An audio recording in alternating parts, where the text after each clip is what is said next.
Good morning class. Let's try chemistry. आज हम एक नया चैप्टर स्टार्ट करने जा रहे हैं, कोऑर्डिनेशन कॉम्पाउंड्स, जिसे हम कोऑर्डिनेशन केमिस्ट्री के अंदर स्टडी करते हैं। कोऑर्डिनेशन कॉम्पाउंड्स होते क्या है, सबसे पहले आपको ये पता होना चाहिए। जैसे कि आपको वर्ड से समझ में आ रहा होगा कि कोई तरह के कॉम्पाउंड्स हैं जिनमें कुछ कोऑर्डिनेशन हो रहा है ना। इस कोऑर्डिनेशन से मतलब क्या होता है, आपने छोटी क्लासेस में एक बॉन्ड पढ़ा होगा, कोऑर्डिनेट बॉन्ड।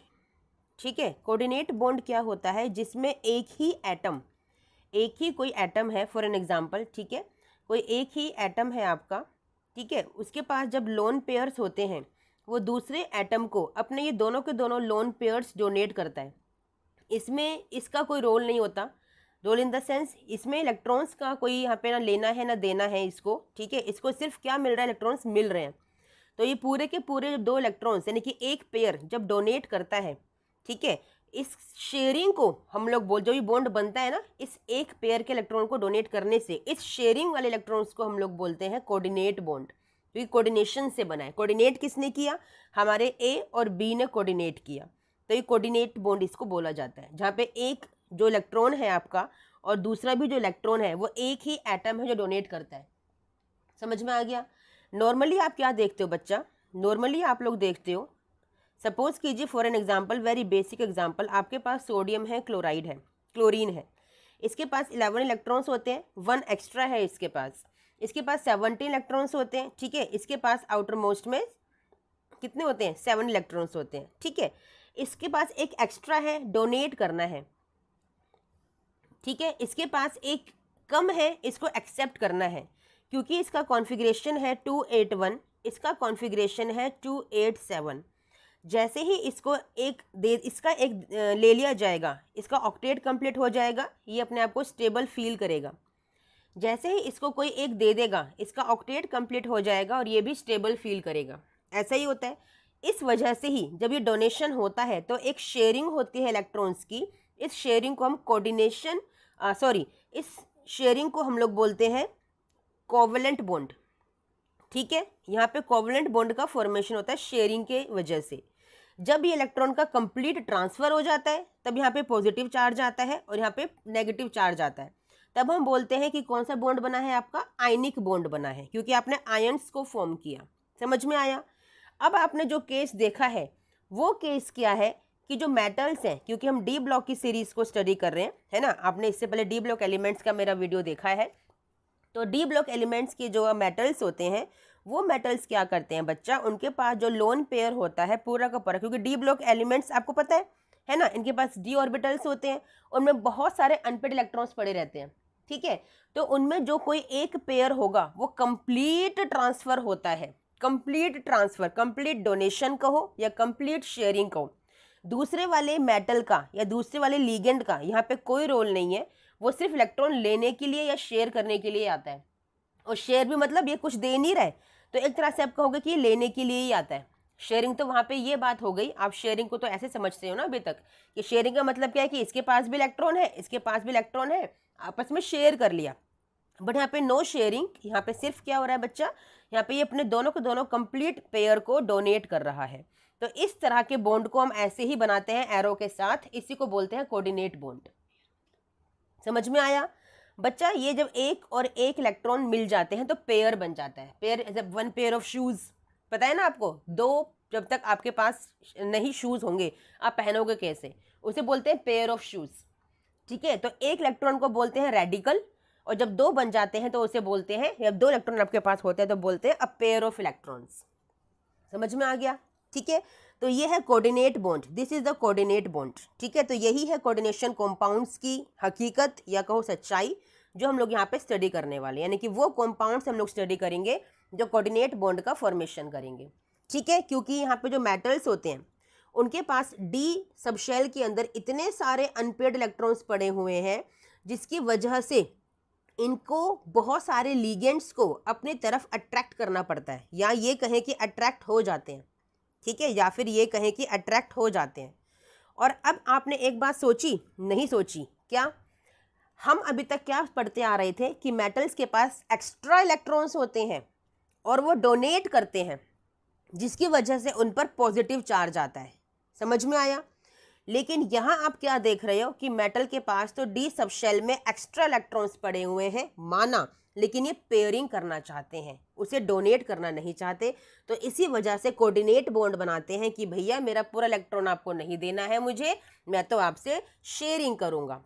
तो जो लीगेंड आते हैं वो इलेक्ट्रॉन्स को यहाँ पे मेटल से शेयर करने के लिए आते हैं, जिसकी वजह से ये कोऑर्डिनेट बॉन्ड बनता है इस तरह से। ठीक है, जो अभी तक आपने देखा कि मैंने एरो ये वाला बनाया, जी नहीं, आपका एरो कैसा बनेगा, आपका एरो ऐसा बनेगा, क्योंकि मेटल है जो इलेक्ट्रॉन्स को डोनेट या शेयर कर रहा है लीगेंड्स के साथ।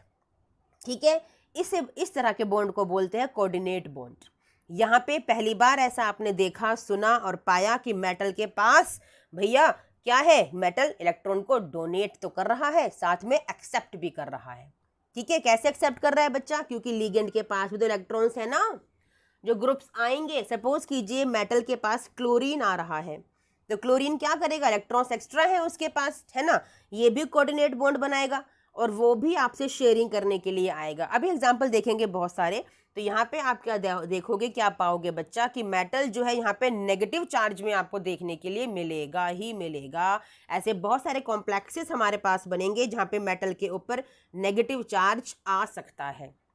ठीक है, including plus.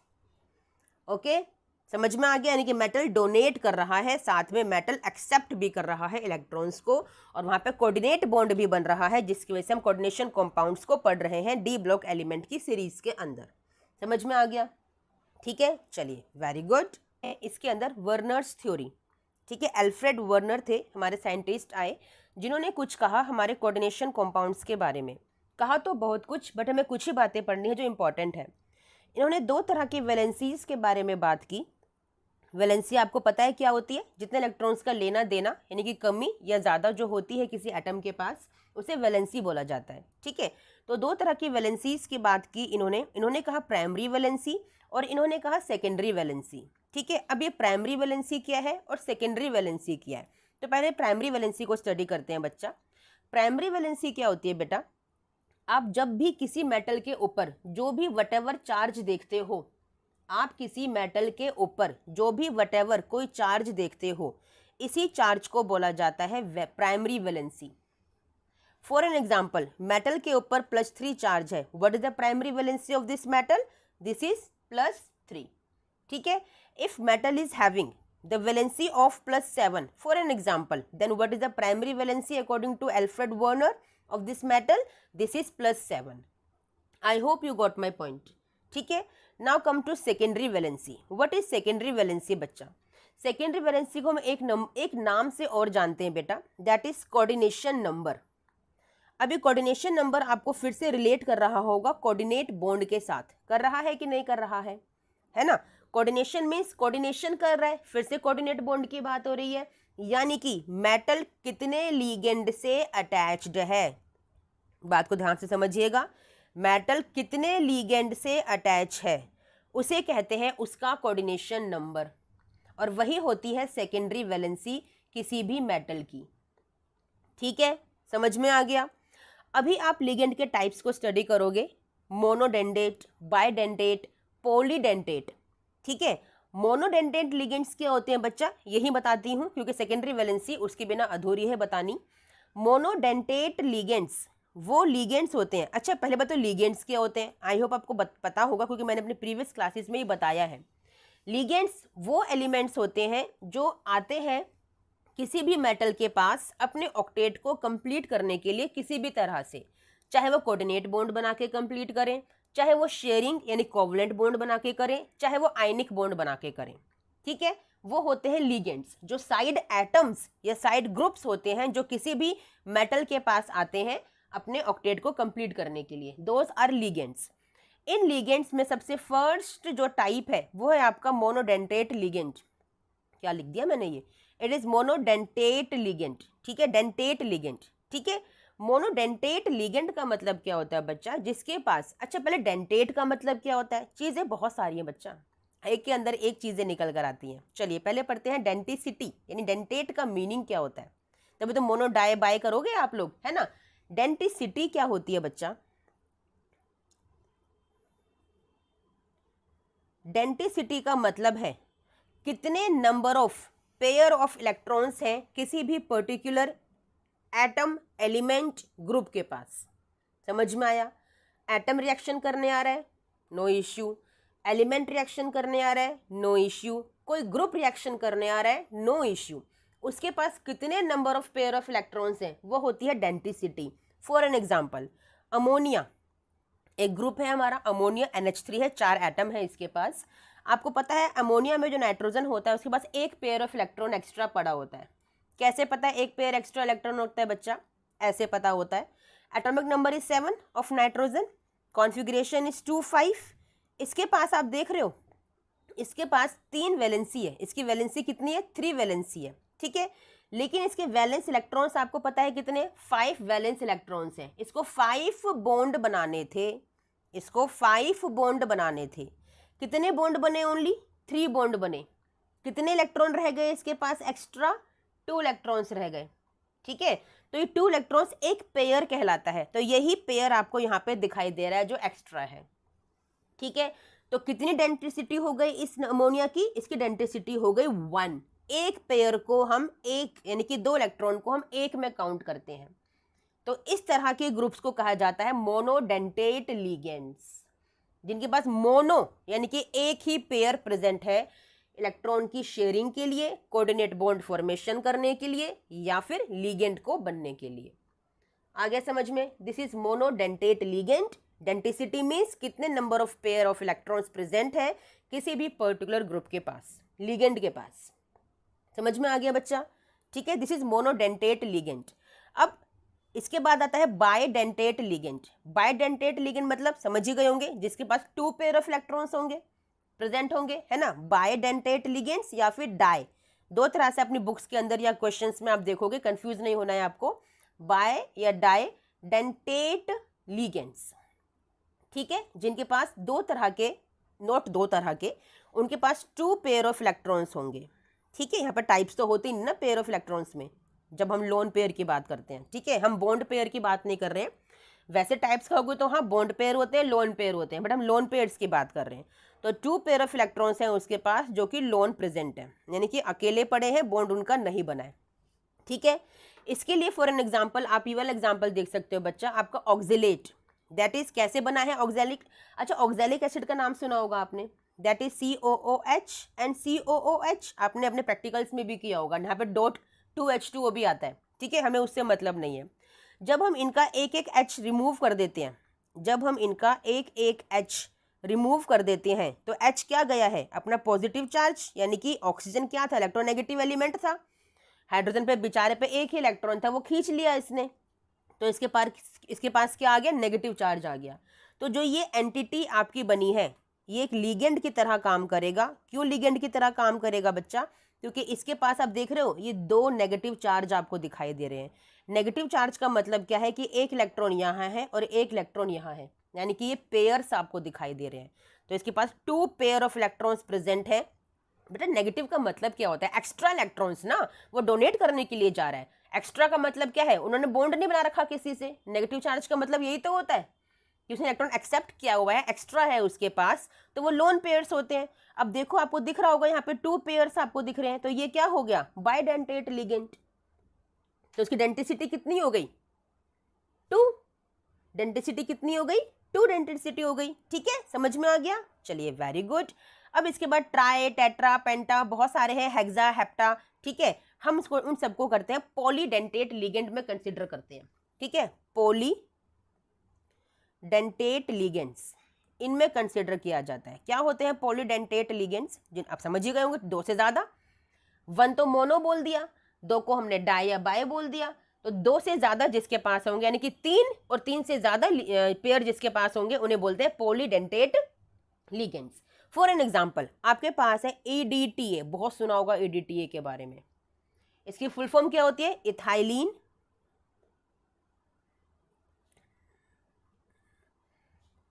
Die amine tetra acetate. Ethylene diamine tetra acetate. अब देखिए इसी नाम से हम ना इसका स्ट्रक्चर ड्रॉ कर लेंगे, इतना इजी है, बच्चे कंफ्यूज होते हैं, हाय इतना बड़ा सा नाम पता नहीं क्या है, कैसे इसको करेंगे, हमें समझ ही नहीं आया EDTA लिखा था। EDTA, EDTA, ठीक है। स्ट्रक्चर कैसे बनेगा? इथाइलिन, इथाइलिन क्या है भैया? 2 कार्बन आपके पास होंगे। इथाइलिन समझते हो ना, 2 कार्बन आपके पास होंगे, eth means 2 carbon. Diamine, 2 amine group लगे हैं। अमाइन कैसे बनता है? अमोनिया से बनता है। अमोनिया NH3 होता है। अमाइन कब बनेगा? वो जब एक हाइड्रोजन निकल जाएगा, यानी कि NH2, ठीक है। तो लगा दो 2 NH2। अब ये दोनों बॉन्ड तो होंगे ना, इथाइलिन है, कार्बन कार्बन का बॉन्ड आपस में होगा, और इन दोनों के पास क्या लगे हैं? एक अमाइन ग्रुप लग गया है, तो हो गया डायमाइन। आया समझ में?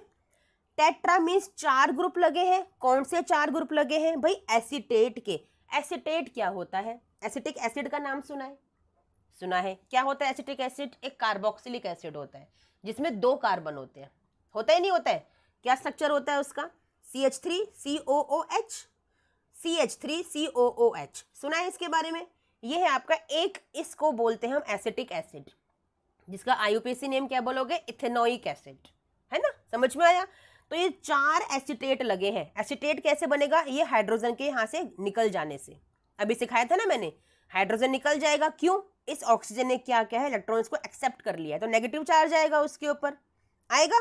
पहले सारा रिमूव कर दें ये वाला, ठीक है। आपको समझ में आ गया नाम से कैसे आपके ग्रुप्स निकल कर आए, ठीक है। अब देखो लगेगा कैसे, बच्चा लगाने का तरीका सीखो, दोबारा से अच्छे से बनाते हैं बड़ा सा करके। ये है आपके पास 2 कार्बन, दोनों के पास है NH2, दोनों के पास है, इसका बनाते हैं ऊपर NH2, ठीक है। समझ में आ गया? अब इनके पास है 4 एसिटेट ग्रुप। कैसे लगेंगे 4 एसिटेट ग्रुप भाई? सोचो जरा। CH3COO नेगेटिव, ठीक है। अब आपको पता है CH3COO नेगेटिव ये आपका एसिटेट ग्रुप है। अब इस कार्बन की तो चारों वैलेंसी कंप्लीट है, तो एक हाइड्रोजन निकालना पड़ेगा यहां से, तो अटैच होगा इस वाले कार्बन से, ये आएगा CH2COO नेगेटिव। आएगा कि नहीं आएगा? देखो बच्चा कैसे हुआ बेटा, फिर से बताते हैं आपको। ये हटा दो अभी के लिए, इतना समझ में आ गया, ठीक है। इसको भी हटा दो, इतना समझ में हमें आ गया। और इतना हमें यहाँ पे दिखाई दे रहा है कि जो ये कार्बन मेरे पास है ना, इसकी 2 वैलेंसी अभी फ्री है, 2 वैलेंसी फ्री दिख रही है, ठीक है। अब क्योंकि 2 वैलेंसी फ्री है, हमारे पास था एसिटिक एसिड CH3COOH। मैंने कहा ये हाइड्रोजन निकल जाएगा और आपको बना के देगा CH3COO नेगेटिव, बन गया एसिटेट। अब यही एसिटेट तो अटैक करने के लिए आ रहा है, क्योंकि लीगेंड बन गया है ना, क्योंकि इसके पास क्या है? एक्स्ट्रा पेयर ऑफ इलेक्ट्रॉन्स है। तो यहाँ पे आके क्या लगेगा? क्योंकि वो क्या था? CH3COO नेगेटिव था बच्चा, इस कार्बन की चारों वैलेंसी कंप्लीट थी, क्योंकि 3 हाइड्रोजन और 1 कार्बन लगा हुआ था। अब जब इसको इस कार्बन से अटैच होना है तो 1 हाइड्रोजन निकालना पड़ेगा ना, तो इसीलिए क्या आके लगेगा? CH2COO negative. आया समझ में? ठीक है। अब 1 वैलेंसी और फ्री है, तो एक और आके लग जाएगा CH2COO नेगेटिव, ठीक है। एक और आके लग जाएगा CH2COO नेगेटिव, और एक और आके लग जाएगा CH2COO नेगेटिव। अच्छा, जरा जो ये अजीब सा स्ट्रक्चर आपको दिख रहा है, क्या इसका नेमिंग कर सकते हो? क्या ये वही है जो हमने अभी देखा था? हमने कहा था ethylene diamine tetra acetate, ethylene diamine tetra acetate, ठीक है। आपको दिख रहा है, आप तो खुश हो गए, हाँ यही हो रहा है। लेकिन बच्चा आपने ये नहीं सोचा, मैंने कहा इथाइलिन सिर्फ 2 कार्बन की चेन है। क्या ये 2 कार्बन की चेन दिख रही है तुम लोगों को? ये 2 कार्बन की चेन बनी, इस कार्बन से लगा दिए हम लोगों ने सारे। मैंने जानबूझ के गलत किया है बेटा, क्योंकि आप एग्जाम में यही गलती करके आओगे, आप इसी कार्बन से सारे लगाओगे। कहीं इथाइलिन की 2 कार्बन की चेन रह गई, ये तो 4 कार्बन की चेन बन गई, इट इज 4 कार्बन चेन। ये तो इथाइलिन है ही नहीं, तो कहाँ लगेंगे एसीटेट? कहाँ लगेंगे एसीटेट? यस, नाइट्रोजन पर जाके लगेंगे बच्चा, यस नाइट्रोजन पे जाके लगेंगे। क्यों भाई लोन पेयर है उसके पास, उसे भी तो शेयर करने हैं, क्यों नहीं करने हैं। और पहली बात तो हाइड्रोजन है, सबसे बड़े निकाल दो हाइड्रोजन को। अगर लोन पेयर हम नहीं निकाल रहे हैं, वो नहीं दे रहा है, उसकी मर्जी, मैं नहीं दे रहा लोन पेयर्स, तो भाई ये देखो ना, ये दो NH2 इस तरह से थे इसके पास, ठीक है ना। सबसे बेटर है ना कि हाइड्रोजन को निकाल के भगाएगा।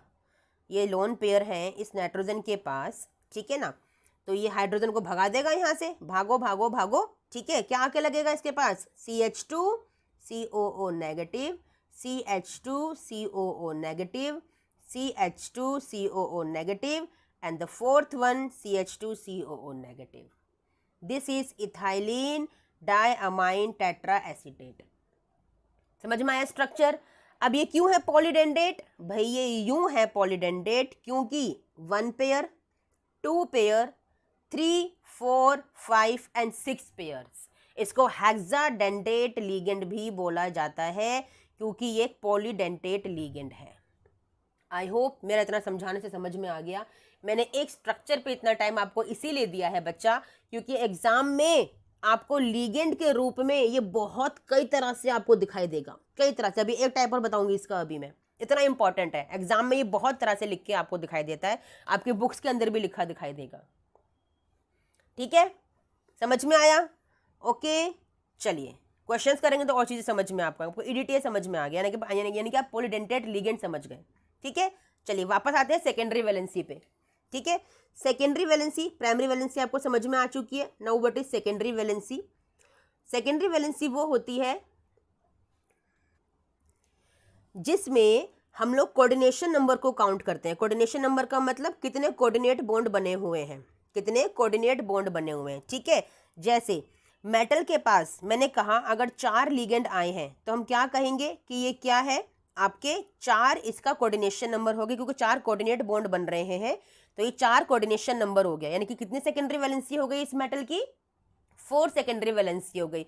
लेकिन लिगेंड पे भी डिपेंड करता है भाई कि वो मोनोडेंटेट है, वो बायडेंटेट है, या वो पॉलीडेंटेट है। क्योंकि जितने, अब बताती हूँ exact definition of secondary valency, कि कितने number of pair of electrons आ रहे हैं किसी मेटल के पास, यानी कि कौन कितने लिगेंड कितने पेयर ऑफ इलेक्ट्रॉन्स को लेके आ रहा है, ठीक है। हमें लिगेंड से मतलब नहीं है, हमें मतलब है पेयर ऑफ इलेक्ट्रॉन से।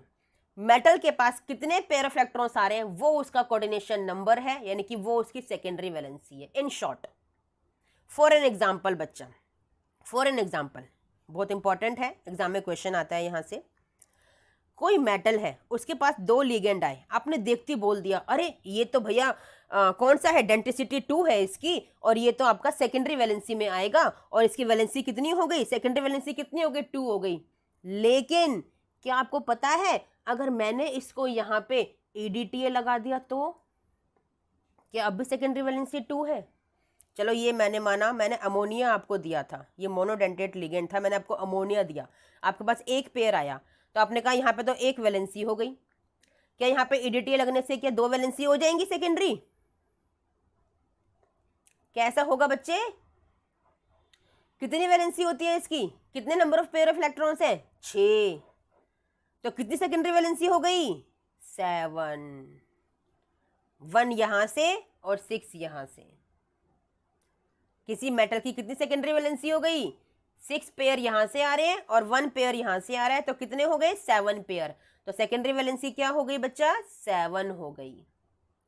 समझ में आ गया। और मेटल के ऊपर सपोज कीजिए +4 चार्ज आ रहा है, तो प्राइमरी वैलेंसी क्या हो गई, प्राइमरी वैलेंसी हो गई 4, और सेकेंडरी वैलेंसी क्या हो गई कि कितने number of pair of electrons आ रहे हैं उसके पास लिगेंड के साथ, वो है आपका सेकेंडरी वैलेंसी।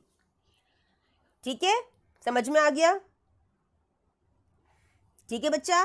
चलिए वेरी गुड। ये सब कहा आपके एल्फ्रेड वर्नर ने, ये उनकी कही हुई कहानियां थी जो कि सच है, कहानियों की तरह मत पढ़िएगा इसको, सच बात है। ठीक है, समझ में आ गया। कोऑर्डिनेशन कॉम्प्लेक्स, ठीक है, आप लोगों ने अपनी बुक के अंदर बहुत बड़े बड़े कॉम्प्लेक्सेस को देखा होगा। कॉम्प्लेक्सेस का मतलब क्या होता है कि ऐसे कॉम्पाउंड्स जो आपको इतने बड़े स्क्वायर ब्रैकेट में दिखाई देते हैं। फॉर एन एग्जाम्पल यहाँ पे कुछ लिखा हुआ है इस तरह से, ठीक है ना, फॉर एन एग्जाम्पल, और यहाँ पे भी कुछ लिखा है आपका, ठीक है, फॉर एन एग्जाम्पल ऐसे करके कुछ लिखा हुआ है, ठीक है। तो इस पूरे को, जो ये स्ट्रक्चर आपने ये बना हुआ देखा अपनी आंखों के सामने, इसे हम बोलते हैं कोऑर्डिनेशन कॉम्प्लेक्स। इस कोऑर्डिनेशन कॉम्प्लेक्स में हमारे कुछ नेम्स होते हैं, हमने अलग अलग सबको कुछ ना कुछ नेम दे रखा है। जो आपको स्क्वायर ब्रैकेट के अंदर जो भी एंटिटी दिखाई देगी, इस पूरे स्क्वायर ब्रैकेट के अंदर जो भी एंटिटी आपको दिखाई देगी, इसको बोला जाता है कोऑर्डिनेशन स्फीयर। ये नाम आपको पता होने चाहिए, एग्जाम में नहीं पूछेगा कोई, बट वाइवा के लिए इंपॉर्टेंट है बेटा, और आपकी नॉलेज के लिए तो है ही कि you should know if you are studying coordination compounds. ठीक है, this is known as coordination sphere. इस कोऑर्डिनेशन स्फीयर के बाहर जो आपको एंटिटी दिखाई देगी, जरूरी नहीं है कि हमेशा दिखाई देगी, बट जब भी दिखाई देगी इसको बोला जाता है आयोनाइजेशन स्फीयर। क्या बोला जाता है बच्चा? Ionisation sphere. समझ में आ गया? ठीक है, ये तो आपको पता है ये लिगेंड होते हैं, दीज आर लिगेंड्स जो अटैच होने के लिए आ रहे हैं। ठीक है, और ये है आपका metal, it is known as central metal. Central metal भी पहचानना आपको आना चाहिए, दिस इज सेंट्रल मेटल। समझ में आ गया? अब सपोज कीजिए यहाँ पर कोई वटेवर कोई भी चार्ज है, तो ये कौन क्या होता है? ये ऑक्सीडेशन नंबर कहलाता है किसी भी मेटल का, या फिर आपको मैंने भी पढ़ाया था नेक्स्ट अपनी प्रीवियस वीडियो में, इसको प्राइमरी वैलेंसी कहा जाता है। ठीक है, और कितने लिगेंड अटैच है कितने number of pair of electrons के साथ, वो number of pair of electrons को कहा जाता है डेंसिटी, यानी कि वो क्या हो जाता है? उसका सेकेंडरी वैलेंसी हो जाता है। किसका सेकेंडरी वैलेंसी हो जाता है? इस मेटल का सेकेंडरी वैलेंसी हो जाता है। समझ में आ गया? ठीक है, चलिए वेरी गुड। 2-3 बातें और बताते हैं हम इसके बारे में। ये तो पूरा आपका था कोऑर्डिनेशन किसी भी कॉम्प्लेक्स के बारे में कि उसमें क्या क्या चीज़ें होती हैं। आपको 2 तरह के कॉम्प्लेक्सेस देखने के लिए मिलेंगे बेटा, होमोलैप्टिक कॉम्प्लेक्सेस एंड हेट्रोलैप्टिक कॉम्प्लेक्सेस। बड़ा इजी सा मीनिंग है, बट बच्चे इसका आंसर नहीं कर पाते। ठीक है, होमोलैप्टिक एंड हेट्रोलैप्टिक कॉम्प्लेक्सेस। ठीक है, क्या मतलब है? होमो से मतलब समझ रहे हो? होमो मतलब एक जैसा। भाई 9th क्लास से, उसी प्रीवियस क्लास से बचपन से पढ़ते आ रहे हो। होमोजिनस क्या मीन्स? एक जैसा, जिसमें डिफ्रेंशिएट ना कर पाओ।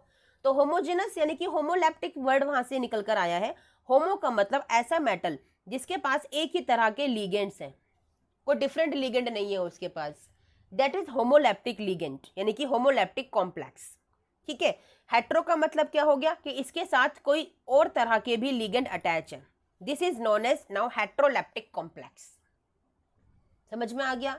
जब एक ही तरह के लिगेंड प्रेजेंट होंगे किसी मेटल के पास तो उसे बोला जाएगा होमोलैप्टिक कॉम्प्लेक्स, और जब 2 तरह के या एक से ज्यादा टाइप्स के अगर लिगेंड्स प्रेजेंट होंगे तो उसको बोला जाएगा हेट्रोलैप्टिक कॉम्प्लेक्सेस। Understood I hope? ठीक है, समझ में आ गया? चलिए वेरी गुड। तो हम लोग सीखने जा रहे हैं बच्चा आइसोमेरिज्म इन कोऑर्डिनेशन कॉम्पाउंड्स। ठीक है, आइसोमेरिज्म से बहुत अच्छे से आप लोग समझते हो, जो आइसोमर्स बनाते हैं। ठीक है ना, यानी कि structural formula is different only but molecular formula is same. ठीक है, वो आपके आइसोमर्स होते हैं और उस फिनोमेनन को हम आइसोमेरिज्म बोलते हैं। आपको यहाँ पे 2 तरह के आइसोमेरिज्म पढ़ने हैं बेटा। फर्स्ट आपको पढ़ना है stereo isomerism, stereo isomerism, okay, and second type you have to study that is structural isomerism. ठीक है, स्ट्रक्चरल आइसोमेरिज्म। समझ में आ गया? ठीक है, अब पहले पढ़ते हैं हम लोग स्टीरियो आइसोमेरिज्म। स्टीरियो आइसोमेरिज्म में क्या होता है बच्चा? स्टीरियो आइसोमेरिज्म में आप 2 तरह के आइसोमेरिज्म को स्टडी करते हो, geometrical isomerism and optical isomerism. अब ज्योमेट्रिकल में भी 2 टाइप से आप लोग पढ़ते हो, that is cis and trans. ठीक है ना, अब सिस ट्रांस का डिफरेंस आपको कैसे पता चलता है बेटा? सिस ट्रांस का डिफरेंस आपको ऐसे पता चलता है, फॉर एन एग्जाम्पल, अगर आपको इस तरह का कोई कॉम्प्लेक्स दे रखा है, ठीक है, प्लेटिनम है, अमोनिया है, ठीक है ना, प्लेटिनम है और अमोनिया है, यहाँ पे क्लोरीन क्लोरीन है आपके पास। ठीक है, अब देखिए आपको ये स्ट्रक्चर दिख रहा होगा, आपको ये समझ में आ रहा होगा कि ये देखो इनके डायगोनल क्या है? डिफरेंट है। डायगोनल क्या है? डिफरेंट है। लेकिन अगर एडजेसेंट देखोगे तो सेम है, एडजेसेंट देखोगे तो सेम है, यानी कि ये कौन सी कन्फर्मेशन है? ये सिस कन्फर्मेशन है। ठीक है, एक और कर बना के दिखाती हूँ। यहाँ प्लेटिनम है, अब की बार यहाँ पे अमोनिया है, यहाँ पे अमोनिया है, यहाँ पे Cl है और यहाँ पे Cl है। अब क्या दिख रहा है कि डायगोनल तो सेम है ना, लेकिन देख रहे हो साइड में क्या है? ये डिफरेंट है। साइड में कहीं से भी देख लो क्या है? ये डिफरेंट है। तो इसे बोलते हैं ट्रांस कन्फर्मेशन। क्या बोलते हैं बच्चा? इसे बोलते हैं ट्रांस कन्फर्मेशन। समझ में क्या आया इससे बच्चा? मैं शॉर्ट ट्रिक बताती हूँ लर्न करने की, कि अगर आपके डायगोनल्स सेम है, अगर आपके डायगोनल्स सेम है तो कौन सी कन्फर्मेशन होगी? ट्रांस। अगर आपके डायगोनल्स डिफरेंट है तो कौन सी कन्फर्मेशन होगी? सिस। अगर इस ट्रिक से याद करोगे जिंदगी में कभी कोई क्वेश्चन गलत नहीं होगा। सिस का मतलब वैसे सेम होता है, लेकिन ट्रिक क्या है इसकी? डिफरेंट वाली, कि डायगोनल्स क्या होने चाहिए? डिफरेंट होने चाहिए। बस एक लर्न कर लीजिए, दूसरी ट्रिक अपने आप लर्न हो जाएगी। ठीक है, तो ये थे आपके ज्योमेट्रिकल आइसोमर्स। समझ में आ गया? ठीक है, नेक्स्ट हम चलते हैं ऑप्टिकल आइसोमर्स। ठीक है, ऑप्टिकल आइसोमर्स में क्या होता है बच्चा? ऑप्टिकल आइसोमर आपने ऑप्टिकलिटी यानी कि ऑप्टिकल आइसोमर्स के बारे में अगर पढ़ा हो, अगर आपने पढ़ा होगा अपने प्रीवियस चैप्टर हेलो एल्केन में, अगर आपने पढ़ा हो बच्चा, वहाँ पे आपने पढ़ा था कायरल कॉम्पाउंड्स, पढ़े थे ना? ठीक है, कायरल कॉम्पाउंड्स पढ़े थे। अब देखो जो आपके मिरर इमेजेस होते हैं, जो आपके मिरर इमेजेस, सपोज ये मिरर है, ठीक है ना, यहाँ कोबाल्ट है, यहाँ पे आपका इन है, इन और इन है, ठीक है ना। इसकी मिरर इमेज कैसी बनेगी? कुछ ऐसी बनेगी, ऐसी बनेगी ना मिरर इमेज। ये देखो ना, ये ऐसे दिखाई देंगे, ये ऐसे दिखाई देंगे, और ये आपको अपोजिट दिखाई देंगे। ये मिरर इमेजेस हो गई। तो जब कोई मिरर इमेजेस बन जाती हैं, ठीक है, और ये नॉन सुपर इम्पोजिबल है। नॉन सुपर इम्पोजिबल का मतलब क्या है? कि अगर इसके ऊपर इसको उठा के रखोगे तो ये इसके ऊपर नहीं आएगा। देखो ना, ये वाला इन कहाँ आएगा? इधर आएगा। ये वाला इन कहाँ आएगा? इधर कहीं आएगा। और ये वाला इन कहाँ आएगा? इधर कहीं आएगा। तो नॉन सुपर इम्पोजिबल हो गई। अपने एक हैंड को दूसरे हैंड के ऊपर रख के देखो, जो हथेली वाला, हथेली के पार्ट को हथेली के बैक साइड को ऊपर करके रखो बच्चा, तो वो आपका नॉन सुपर इम्पोजिबल है। ठीक है, तो ये है तो देखो मिरर इमेजेस है नहीं, लेकिन जब आपने इसको ऐसे किया और यहाँ पे रखा तो ये क्या हो गया? Non super imposable. तो वो बोलते हैं आपको ऑप्टिकल आइसोमर्स। ये क्या कहलाते हैं बेटा? ऑप्टिकल आइसोमर, यानी कि कायरल कॉम्पाउंड्स। ठीक है, यानी कि वो कॉम्पाउंड्स जो कायरल है और non super imposable mirror images बनाते हैं, वो क्या कहलाते हैं? Optical isomers. समझ में आ गया? ठीक है, अब नेक्स्ट स्टडी करते हैं हम लोग अपना स्ट्रक्चरल आइसोमेरिज्म, जिसमें हमारा फर्स्ट टाइप है स्ट्रक्चरल आइसोमेरिज्म में लिंकेज आइसोमेरिज्म। लिंकेज से क्या मतलब है बच्चा? आपको ना पता है एग्जाम में कैसे आता है? डेफिनेशंस तो बहुत रेयरली आज तक पूछी गई हैं। आपको एग्जाम्पल गिवन होता है, पहचानना होता है कौन सा आइसोमेरिज्म है, और बड़ा ईजी होता है। अब देखो लिंकेज आइसोमेरिज्म कैसे पहचानोगे? आपने नाइट्रो कंपाउंड के बारे में सुना होगा। इसको लिखने का एक तरीका और है हमारे पास, इस तरह से ONO। ठीक है, एक होता है साइनाइड, आपने पढ़ा होगा, इसको ऐसे भी लिखते हैं, जिसे बोलते हैं आइसोसाइनाइड। ठीक है, समझ में आया? ओके, ये कौन से वाले लिगेंड होते हैं? ये लिगेंड कहलाते हैं एम्बीडेंटेट लिगेंड्स। आपको पढ़ाया था मैंने, एम्बीडेंटेट लिगेंड्स, वो लिगेंड्स जिनमें दो डोनर साइट्स अवेलेबल होती हैं, यानी कि ये भी इलेक्ट्रॉन दे सकता है, डिपेंड करता है अटैक कौन करने आ रहा है या इसको अटैक कहाँ पे करना है, ये भी डोनेट कर सकता है। ऐसे ही यहाँ कार्बन भी कर सकता है और नाइट्रोजन भी कर सकता है। तो जब एक ही ग्रुप के अंदर दो अटैकिंग साइट्स होती हैं या दो डोनर साइट्स होती हैं, उन्हें बोलते हैं एम्बीडेंटेट लिगेंड्स। एम्बी, इसका मतलब आपको पता है, समझ में आ गया? मैंने कल की क्लास में बताया था आपको डेंटेट का मतलब क्या होता है। ठीक है, एम्बीडेंटेट लिगेंड्स बोलते हैं when in a single group 2 donor sites are available. ठीक है, तो ऐसे बेटा आइसोमर्स आपको दिखाई देंगे। ऐसे आपको 2 एग्जाम्पल वो लिख के देंगे जिनमें आपको एम्बीडेंटेट लिगेंड्स दिखाई देंगे। तो देखते ही आप पहचान जाओगे बेटा कि अरे ये तो लिंकेज आइसोमर्स है। ठीक है, कैसे एग्जाम्पल दिखाई देंगे आपको? देखो, आपको इस तरह का एग्जाम्पल दिखाई देगा।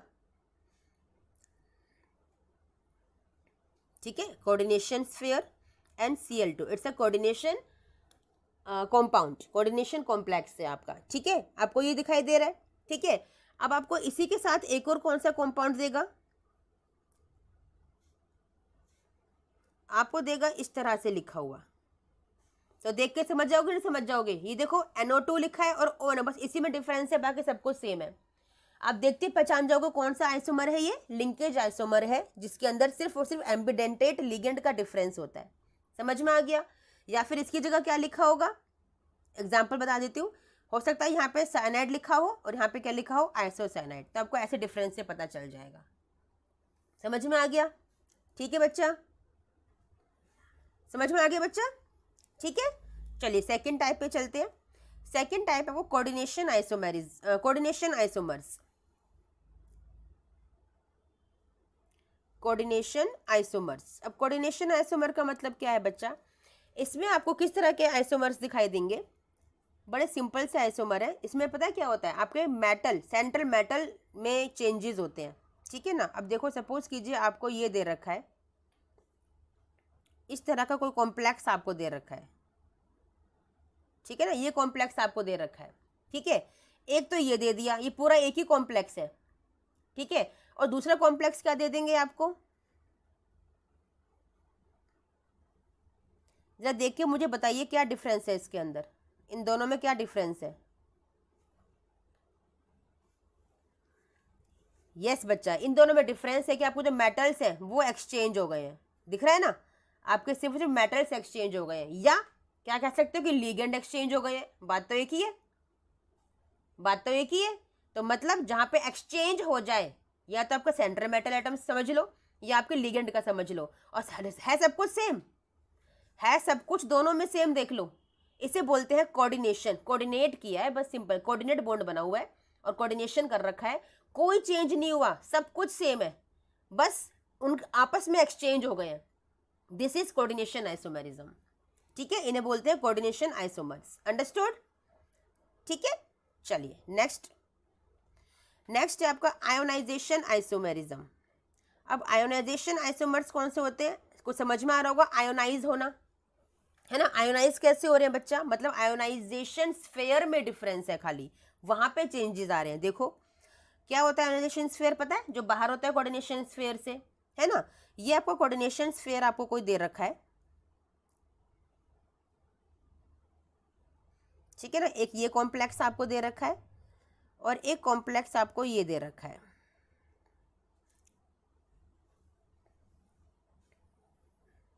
ठीक है, क्या डिफरेंस दिखाई दे रहा है? यस बच्चा, आपको दिख रहा है, सिर्फ और सिर्फ आपका जो आयोनाइजेशन स्फीयर है वो अंदर बाहर जा रहा है ना, वो कोऑर्डिनेशन स्फीयर के अंदर और कोऑर्डिनेशन स्फीयर से बाहर जा रहा है। तो सिर्फ, और देखो चेंज कुछ नहीं हो रहा कहीं पे, बस सिर्फ आपको यहाँ पे चेंज दिखाई दिया। तो this is your ionisation, means ionisation sphere में चेंज हो रहा है। It is ionisation isomers. समझ में आ गया? ठीक है बच्चा, चलिए लास्ट है अब आपका यहाँ पे सॉल्वेट आइसोमेरिज्म। ठीक है, सॉल्वेट से क्या समझते हो, कुछ वाटर से जुड़ी हुई चीज समझते हो। सॉल्वेट मीन सोल्यूबल है कुछ चीजें, है ना, कोई सोल्यूट एंड सोल्यूट सॉल्वेंट की बात हो रही है। ठीक है, सॉल्वेट आइसोमेरिज्म, इसमें क्या होता है, इसका एक नाम हो रहा है बच्चा हाइड्रेट आइसोमेरिज्म। अब तो पक्का ही समझ में आ जाएगा, इसलिए ये वाला क्वेश्चन एग्जाम में बहुत रेयरली पूछा जाता है। जो 3 मैंने अभी पढ़ाए हैं वहीं से क्वेश्चन आते हैं आपको, या फिर ट्रांस और सिस से आते हैं। ऑप्टिकल से भी बहुत रेयरली क्वेश्चन आता है। ठीक है, क्या है इसमें, किस में चेंज होगा? देखो बच्चा, आपको ये तो एक आइसोमर दे रखा होगा, ये वाला क्रोमियम H2। ऑब्वियसली जब सॉल्वेट की बात कर रहे हैं वाटर तो होगा ही प्रेजेंट। ठीक है, ये आपका कोऑर्डिनेशन स्फीयर बंद हो गया, बाहर है आपका Cl2.H2O। ठीक है, एक आपको ये दे रखा होगा, एक क्या दे रखा होगा आपको, CrH2O6Cl3। जरा देख के पहचानो क्या चेंज है, देख के पहचानो क्या चेंज है बच्चा। यहाँ पे H2O5 है, सॉरी H2O5। यस बच्चा, देखो यहाँ पे वाटर 5 और वाटर 1 कितने हो गए, 6 वाटर हो गए। और ये देखो Cl3 और ये Cl3 एक साथ लिख दिया, यानी कि जहां पे वाटर का ब्रेकडाउन हो जाए, सॉल्वेट सॉल्यूशन बन जाए, आपका सोल्यूबल हो जाए hydrate molecule, that is your solvate isomerism और हाइड्रेट आइसोमेरिज्म। ठीक है, ऐसा क्यों होता है, इसकी वजह से सोल्यूबिलिटी में डिफरेंस आता है इन कॉम्प्लेक्सेस में, और कलर चेंज हो जाते हैं। पता है, जो मैंने बाद में लिखा है इसका कलर होता है वॉयलेट। ठीक है, और जबकि कुछ चेंज नहीं है ज्यादातर। ठीक है, क्या चेंज है, सिर्फ Cl3 बाहर आ गए और H2O6 पूरा का पूरा अंदर है, इसका कलर होता है वॉयलेट। ठीक है, VIO। ओके, और इसमें डिफरेंस क्या है, इसका कलर क्या होता है, that is greyish green, greyish green colour होता है इसका। बस ये चेंज आ गया, देखो कितना बड़ा चेंज आ गया सिर्फ वाटर मॉलिक्यूल के डिसोसिएट होने से। आगे समझो बच्चा। तो ये थे आपके सारे आइसोमर्स, ये थे सारे आइसोमेरिज्म्स, स्ट्रक्चरल आइसोमेरिज्म, ज्योमेट्रिकल आइसोमेरिज्म, ठीक है, सिस ट्रांस आपने पढ़ा, ऑप्टिकल आइसोमेरिज्म आपने पढ़ा, लिंकेज आइसोमेरिज्म पढ़ा आपने, और क्या पढ़ा, आयोनाइजेशन आइसोमेरिज्म पढ़ा आपने, हाइड्रेट और सॉल्वेट आइसोमेरिज्म पढ़ा, और आपने एक टाइप का और पढ़ा था दैट इज कोऑर्डिनेशन आइसोमेरिज्म। ठीक है, रहने वाले हैं वीबीटी, बहुत इंपॉर्टेंट टॉपिक है बेटा। ठीक है, वीबीटी का मतलब क्या है, इसमें हम लोग स्टडी करेंगे वैलेंस बॉन्ड थ्योरी को। ठीक है, अब इसका मीनिंग क्या होता है एग्जैक्टली आपको ये पता होना चाहिए बच्चा।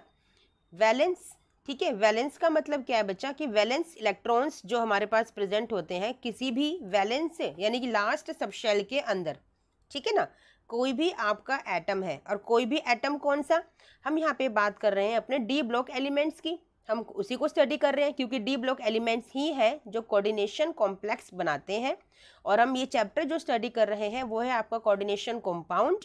तो इसीलिए कोऑर्डिनेशन कॉम्पाउंड के अंदर, यानी कि कोऑर्डिनेशन कॉम्पाउंड्स जो कोऑर्डिनेशन कॉम्प्लेक्सेस बनाते हैं वो सिर्फ और सिर्फ डी ब्लॉक एलिमेंट्स हैं, और डी ब्लॉक एलिमेंट्स के ही जो लास्ट सबशेल के इलेक्ट्रॉन्स हैं, जो कि डी सबशेल ही लास्ट सबशेल है, उसमें जो इलेक्ट्रॉन्स हैं, ठीक है, वो इलेक्ट्रॉन्स कहलाते हैं वैलेंस इलेक्ट्रॉन्स। ठीक है, दो डिफरेंट टर्म्स होती हैं बेटा, एक होता है वैलेंस, एक होता है वैलेंसी। वैलेंस का मतलब होता है, सपोज कीजिए किसी भी एटम का कॉन्फ़िगरेशन है D8, ठीक है, तो D8 का मतलब क्या हुआ, D8 का मतलब हुआ कि उसके लास्ट सबशेल में आपके पास 1 2 3 4 5 6 7 8 इस तरह से वैलेंस इलेक्ट्रॉन्स हैं आपके पास। तो कितने वैलेंस इलेक्ट्रॉन्स हैं, टोटल 8 वैलेंस इलेक्ट्रॉन्स हैं, यानी कि लास्ट सबशेल में जितने इलेक्ट्रॉन्स होते हैं वो वैलेंस इलेक्ट्रॉन्स कहलाते हैं। ठीक है, वैलेंसी का मतलब क्या होता है कि कितने इलेक्ट्रॉन्स की कमी या ज़्यादा है उसके पास, जिसकी वजह से लॉस या गेन ऑफ इलेक्ट्रॉन होगा, यानी कि डोनेशन होगा और एक्सेप्ट होगा। ठीक है, अब देखो कितने इलेक्ट्रॉन्स की कमी है इसके पास, 2 इलेक्ट्रॉन्स की कमी है, 2 अगर इसे कहीं से मिल जाए तो इसका D10 कॉन्फ़िगरेशन हो जाएगा, तो इसकी वैलेंसी क्या हो गई, वैलेंसी हो गई 2। ये डिफरेंस होता है वैलेंस इलेक्ट्रॉन्स और वैलेंसी में। तो हम जो यहाँ पे स्टडी करेंगे इस वीबीटी के अंदर वो वैलेंस इलेक्ट्रॉन्स को स्टडी करेंगे, हमें इस वैलेंसी से कोई मतलब नहीं होगा। समझ में आ गया बच्चा? ठीक है, हम सिर्फ और सिर्फ वैलेंस इलेक्ट्रॉन्स को स्टडी करेंगे। ठीक है, अब बॉन्ड का क्या मतलब है, जब वैलेंस इलेक्ट्रॉन्स हैं तो ऑब्वियसली वो बॉन्ड बनाएंगे किसी न किसी के साथ, तो उसी बॉन्डिंग को हमें स्टडी करना है अपनी इस थ्योरी के अंदर। कौन बॉन्डिंग की, किसकी बॉन्डिंग की बात कर रहे हैं, वो बॉन्डिंग की बात कर रहे हैं जो कि वैलेंस इलेक्ट्रॉन्स बनाने वाले हैं, किसके साथ, आपके लिगेंड्स के साथ। और ये वैलेंस इलेक्ट्रॉन्स कहाँ पे प्रेजेंट होंगे, आपके सेंट्रल मेटल के पास। समझ में आ गया? ठीक है, तो ये है वीबीटी का मतलब, जो आपको सबसे पहले पता होना चाहिए इसके अंदर की बातों को स्टडी करने से पहले। ठीक है, I hope you all have understood. ठीक है, अब देखिए इस वीबीटी के अंदर हम ना कुछ शेप्स, कुछ स्ट्रक्चर्स, कुछ ज्योमेट्रीज को हम लोग स्टडी करेंगे बच्चा। ठीक है, वीबीटी एक्चुअली जब देखो ना, आप खुद सोच के देखो, जब वैलेंस इलेक्ट्रॉन्स बॉन्ड बनाएंगे, है ना, जब वैलेंस इलेक्ट्रॉन्स बॉन्ड बनाएंगे तो बॉन्ड की वजह से कोई ना कोई शेप या स्ट्रक्चर बनने वाला है ना, बनने वाला है। और आपने एक टर्म स्टडी किया होगा अपनी प्रीवियस क्लासेस में, that is hybridisation. 11th class में आपने स्टडी किया होगा। हाइब्रिडाइजेशन क्या होती है, जो हाइब्रिड ऑर्बिटल्स के कॉम्बिनेशन से बनती है। हाइब्रिड ऑर्बिटल का मतलब क्या है, सपोज कीजिए for a basic example, very basic example I am taking of CH4 बेटा। कार्बन है, कॉन्फ़िगरेशन क्या होगा कार्बन का, first of all what is atomic number, it is 6, configuration will be 1s2 2s2 2p2 हो गया ना, 2 4 and 6। Okay, H hydrogen atomic number is 1, what is configuration, it is 1s1। Okay, कितने hydrogen है एक carbon के पास, 4 hydrogen है एक carbon के पास। ठीक है, तो जो एक कार्बन है उसके पास लास्ट सबशेल में 2p2 इलेक्ट्रॉन्स है। एक हाइड्रोजन आया 1s1 के साथ, एक और हाइड्रोजन आया 1s1 के साथ, एक और हाइड्रोजन आया 1s1 के साथ, एक और हाइड्रोजन आया 1s1 के साथ। क्यों आए इतने सारे हाइड्रोजन्स, क्योंकि इस p सबशेल में जो कि कार्बन का है कितने इलेक्ट्रॉन्स हैं, ओनली 2। इसे फर्दर कितने इलेक्ट्रॉन्स चाहिए अभी, 1 2 3 and 4। क्यों, उसे 4 इलेक्ट्रॉन्स अभी चाहिए, तो इसीलिए वो 4 इलेक्ट्रॉन्स देने के लिए ये 4 हाइड्रोजन आए हैं। आया समझ में क्यों 4 हाइड्रोजन आते हैं? दोबारा समझिए बच्चा।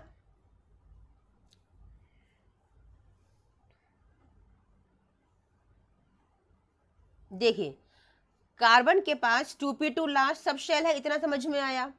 2p2 का मतलब क्या है? p को देखिए खाली, p में 3 सब शेल्स 3 ऑर्बिटल्स होते हैं, ठीक है। 3 ऑर्बिटल्स के अंदर आपके पास 2 इलेक्ट्रॉन्स हैं ओनली, ठीक है ना। 2 इलेक्ट्रॉन्स हमारे पास हैं। इसे अगर पूरे के पूरे, क्योंकि एक p ऑर्बिटल में कितने इलेक्ट्रॉन्स होने चाहिए? 1 2 3 4 5 एंड 6 होने चाहिए, बट यहाँ तो 2 इलेक्ट्रॉन्स है, तो कितने इलेक्ट्रॉन्स की कमी है इसके पास? अभी 4 की कमी है। तो 4 इलेक्ट्रॉन देने के लिए 4 हाइड्रोजन ही तो आएंगे उसके पास, क्योंकि एक हाइड्रोजन तो एक ही दे सकता है ना। समझ में आया? ठीक है, तो इस तरह से ये फिलिंग होती है। यहाँ पर किस तरह से फिलिंग होती है अब आप समझो। एक हाइड्रोजन आएगा अपना एक इलेक्ट्रॉन लेके, तो वो यहाँ पे आ गया। एक और हाइड्रोजन आया, उसका इलेक्ट्रॉन यहाँ पे आ गया। एक और आया, उसका यहाँ पे आ गया। एक और आया, उसका यहाँ पे आ गया। आया समझ में? ठीक है। अब ये हुआ कैसे?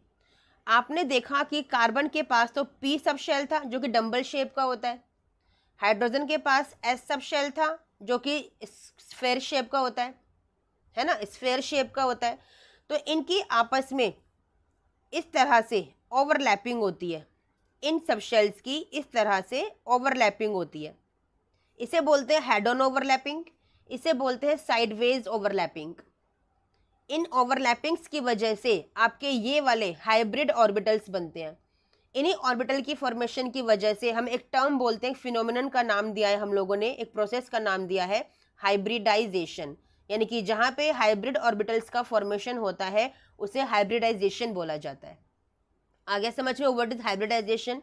तो इस वीबीटी के अंदर हम लोग इस हाइब्रिडाइजेशन को भी स्टडी करेंगे, जिसकी वजह से डिफरेंट डिफरेंट स्ट्रक्चर्स आपके बनने वाले हैं, ठीक है। जैसे फॉर एन एग्जाम्पल, अगर आपके पास सबसे बेसिक जो यहाँ पे आपको लोवेस्ट हाइब्रिडाइजेशन देखने के लिए मिलेगी वो है आपकी sp3। और आप प्रीवियस क्लासेस में कर चुके हो कि अगर आपके पास sp3 हाइब्रिडाइजेशन है, इसका मतलब उसका स्ट्रक्चर कैसा होगा? टेट्राहेड्रल स्ट्रक्चर होगा, ठीक है। इसके बाद आती है आपकी dsp2। इसका मतलब क्या है? स्क्वायर प्लानर स्ट्रक्चर होगा। कैसे? अभी हम कॉम्प्लेक्सिस को स्टडी करेंगे पूरा डीप में, तो आपको समझ में आएगा। It is square planar structure, ठीक है। फिर है आपका sp3d, ये कौन सी होगी? ट्राइगोनल बाय पिरामिडल स्ट्रक्चर होगा, ट्राइगोनल बाय पिरामिडल, ठीक है। इसके बाद होगा आपका sp3d2, इसमें होगा आपका octahedral structure. And similarly in d2sp3, ठीक है, इसमें भी आपका ऑक्टाहेड्रल होगा। अब आप कहोगे मैम ये तो सेम टू सेम लग रहे हैं हमें ये दोनों तो, बट ऐसा नहीं है। यहाँ पे d2 बाद में है, d2 पहले है। अभी हम पढ़ेंगे, मैं आपको 2 तरह के लिगेंड्स पढ़ाऊंगी अभी। एक होंगे आपके स्ट्रॉन्ग लिगेंड्स, यानी कि स्ट्रॉन्ग फील्ड लिगेंड्स, और एक होंगे आपके वीक फील्ड लिगेंड्स, ठीक है। ये जो d2 बाद में जो आया है ये आया है वीक फील्ड लिगेंड की वजह से, और जो d2 पहले आया है ये आया है आपके स्ट्रॉन्ग फील्ड लिगेंड की वजह से। आया समझ में? ठीक है, चलिए। अभी समझ में ढंग से नहीं आया होगा, अब हम एग्जाम्पल से समझेंगे। लेकिन वीबीटी में करना क्या है, पढ़ना क्या है, वो आप लोगों ने समझ लिया, ठीक है। हम लोग बेसिक एग्जाम्पल लेके चलते हैं सबसे पहले वीबीटी का, दैट इज CONH3 3 पॉजिटिव। समझ में आया? ठीक है, आपका एक बेसिक एग्जाम्पल हम लोगों ने लिया। सबसे पहले इसके अंदर आपको सेंट्रल मेटल को पहचानना आना चाहिए, यानी कि जिससे सबने बॉन्ड बनाया हुआ है। कौन है वो? ठीक है, आपका कोबाल्ट, CO आपका यहाँ पे बैठा हुआ है। NH3 ने 6NH3 ने आके इसके साथ बॉन्ड बनाया हुआ है। किस तरह से बॉन्ड बनता है? इस तरह से, ठीक है। ये आपके देखो 4NH3 आ गए। ये 4NH3 कैसे आए हैं? ये आए हैं आपके प्लेन में, ये आपके सिंगल प्लेन में है, जैसे कि पेपर होता है आपका, पेपर की तरह ये जमीन पर पड़े हुए हैं, ठीक है। और एक होता है आपका ऊपर की तरफ अपर प्लेन में, एक होता है डाउन द प्लेन, ठीक है। यस, तो ये है आपका NH3 और NH3। तो इस तरह जो ये स्ट्रक्चर जो बना आपका, it is octahedral structure. Octa से कंफ्यूज मत होना कि 8 मतलब होता है, नहीं, यहाँ पे 6 मतलब होता है आपके कोऑर्डिनेशन कॉम्प्लेक्सेस के चैप्टर के अंदर। समझ में आ गया? ठीक है, चलिए आपने देखा स्ट्रक्चर कैसे बना, क्या बना, बट अब देखो तो सही, पूरा जो करके दिखाना है आपको एग्जाम में वो आपको सीखना है बच्चा। ठीक है, जो एग्जाम में आपको करना है। देखिए बच्चा, आपने सेंट्रल एटम को पहचान लिया, उसका एटॉमिक नंबर आपको पता होना चाहिए। आपको मैंने डी ब्लॉक एलिमेंट्स कराए थे, scandium, titanium, vanadium. I hope आप लोगों ने लर्न कर लिए होंगे, तभी आप एटॉमिक नंबर बता सकते हो। Scandium, titanium, vanadium, chromium, manganese, iron, cobalt, निकल, कॉपर, जिंक। 21, 22, 23, 24, 25, 26 एंड 27। तो कोबाल्ट का एटॉमिक नंबर क्या होता है? 27। ठीक है, अब 27 एटॉमिक नंबर कोबाल्ट का होता है, तो उसकी कॉन्फ़िगरेशन लिखनी आपको आनी चाहिए। मैंने सिखाया था डी ब्लॉक एलिमेंट्स के अंदर कि स्टार्टिंग में जो 18 इलेक्ट्रॉन्स होते हैं वो हम आर्गन को डोनेट कर देते हैं, पूरे के पूरे आर्गन की जगह उसको ऐसे ऐसे लिख देते हैं। बाकी कितने बचे आपके पास? 9 इलेक्ट्रॉन्स बचे। तो 9 इलेक्ट्रॉन्स को आपको 3D और 4s में फिल करना है। तो कैसे फिल आप लोग करते हो? 3D 7 4s2 ऐसे फिल करते हो। तो यह है कॉन्फ़िगरेशन किसकी? आपकी। ठीक है बच्चा, ये होगी कॉन्फ़िगरेशन कोबाल्ट की। अब देखिए इस कॉम्प्लेक्स में कोबाल्ट का, देखो फर्स्ट स्टेप था आपका कॉन्फ़िगरेशन लिखना। सेकंड स्टेप है बच्चा आपको इस कोबाल्ट की जो सेंट्रल मेटल एटम है उसकी आपको ऑक्सीडेशन स्टेट निकालनी है। तो कैसे ऑक्सीडेशन स्टेट निकालोगे? जब आपको लिगेंड्स के ऊपर चार्ज पता होगा। अमोनिया के ऊपर कोई भी चार्ज नहीं होता, ये न्यूट्रल कॉम्पाउंड होता है बच्चा। ठीक है, जब न्यूट्रल कॉम्पाउंड है तो कोबाल्ट का तो आपको ऑक्सीडेशन नंबर निकालना है, उसको एक्स एज्यूम करोगे, x + 6 × 0। ठीक है, और इक्वल टू में क्या आ गया आपके पास? कॉन्फ़िगरेशन सॉरी, आपको ऑक्सीडेशन नंबर दे रखा है, पूरे कॉम्प्लेक्स पे चार्ज दे रखा है, that is 3।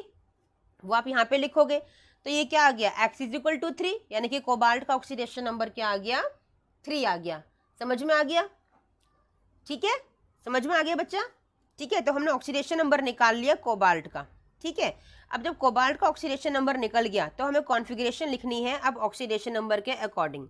Without oxidation number के अकॉर्डिंग क्या कॉन्फ़िगरेशन थी बच्चा? 3D 4s, it was 3D 7, 1 2 3 4 5 6 and 7 and 4s2, ये कॉन्फ़िगरेशन थी।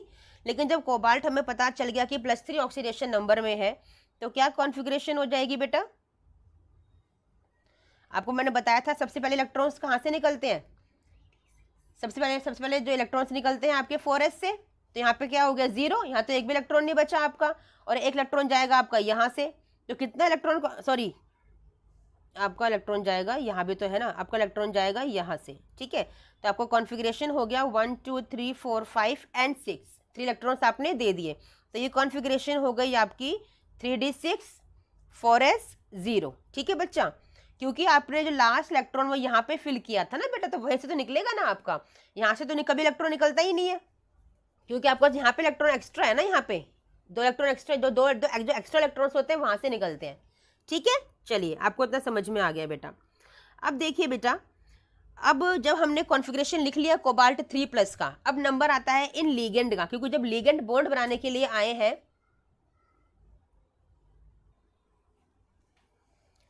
जो ये लीगेंड आते हैं बेटा, ये लीगेंड आते हैं बॉन्ड बनाने के लिए। ठीक है ना, कोबाल्ट से इनको बॉन्ड बनाना है।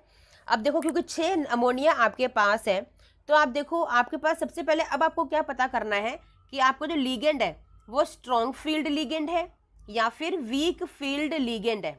ठीक है, मैं आपको एक ट्रिक बताती हूँ लर्न करने की। आपके पास कार्बन मोनोऑक्साइड यानी कि कार्बोनिल, साइनाइड, ठीक है, और आपका अमोनिया, ठीक है, ये आपके आते हैं वीक फील्ड लिगेंड के अंदर। आप चाहो तो अपनी एनसीईआरटी में देख सकते हो, पेज नंबर 132 पे है बेटा, जिसे स्पेक्ट्रोकेमिकल सीरीज के नाम से जाना जाता है। सबसे ज़्यादा कार्बोनिल आपका होता है स्ट्रॉन्ग फील्ड लिगेंड, उससे कम होता है साइनाइड, और उससे कम होता है आपका अमोनिया। जो इंपॉर्टेंट है वही लर्न करने हैं। और जो आपके वाटर होता है, वाटर आता है इन बिटवीन, और सबसे कम वाले में आते हैं आपके हैलोजेंस। सारे के सारे जितने भी हैलाइड्स हैं वो सारे आपके वीक लिगेंड्स होते हैं। तो हमारे पास तो अमोनिया है, तो अमोनिया किस लिगेंड में आता है बच्चा? किस कैटेगरी में आता है? स्ट्रॉन्ग फील्ड लिगेंड की कैटेगरी में आता है। तो अब ये स्ट्रॉन्ग फील्ड लिगेंड करता क्या है? हमने क्यों पता किया कि ये स्ट्रॉन्ग फील्ड लिगेंड है बेटा? इसको पता करने का रीज़न है क्योंकि जो स्ट्रॉन्ग फील्ड लिगेंड्स होते हैं बेटा, ये करा देते हैं आपके इलेक्ट्रॉन्स की पेयरिंग। क्या करा देते हैं? इलेक्ट्रॉन्स की पेयरिंग करा देते हैं, ठीक है। और जो वीक लिगेंड्स होते हैं वो पेयरिंग नहीं करवा पाते क्योंकि वो वीक है, उनमें ताकत ही नहीं है इतनी, ठीक है। स्ट्रॉन्ग लिगेंड में ताकत होती है, वो इलेक्ट्रॉन्स की पेयरिंग करवा देते हैं। अब देखो पेयरिंग कैसे होगी बच्चा। अब देखो आपके पास ये एक इलेक्ट्रॉन एक्स्ट्रा है यहाँ पे, है ना। तो क्या हो सकता है कि अगर ये वाला इलेक्ट्रॉन, देखो यहाँ तो पेयर बना हुआ है, ठीक है ना।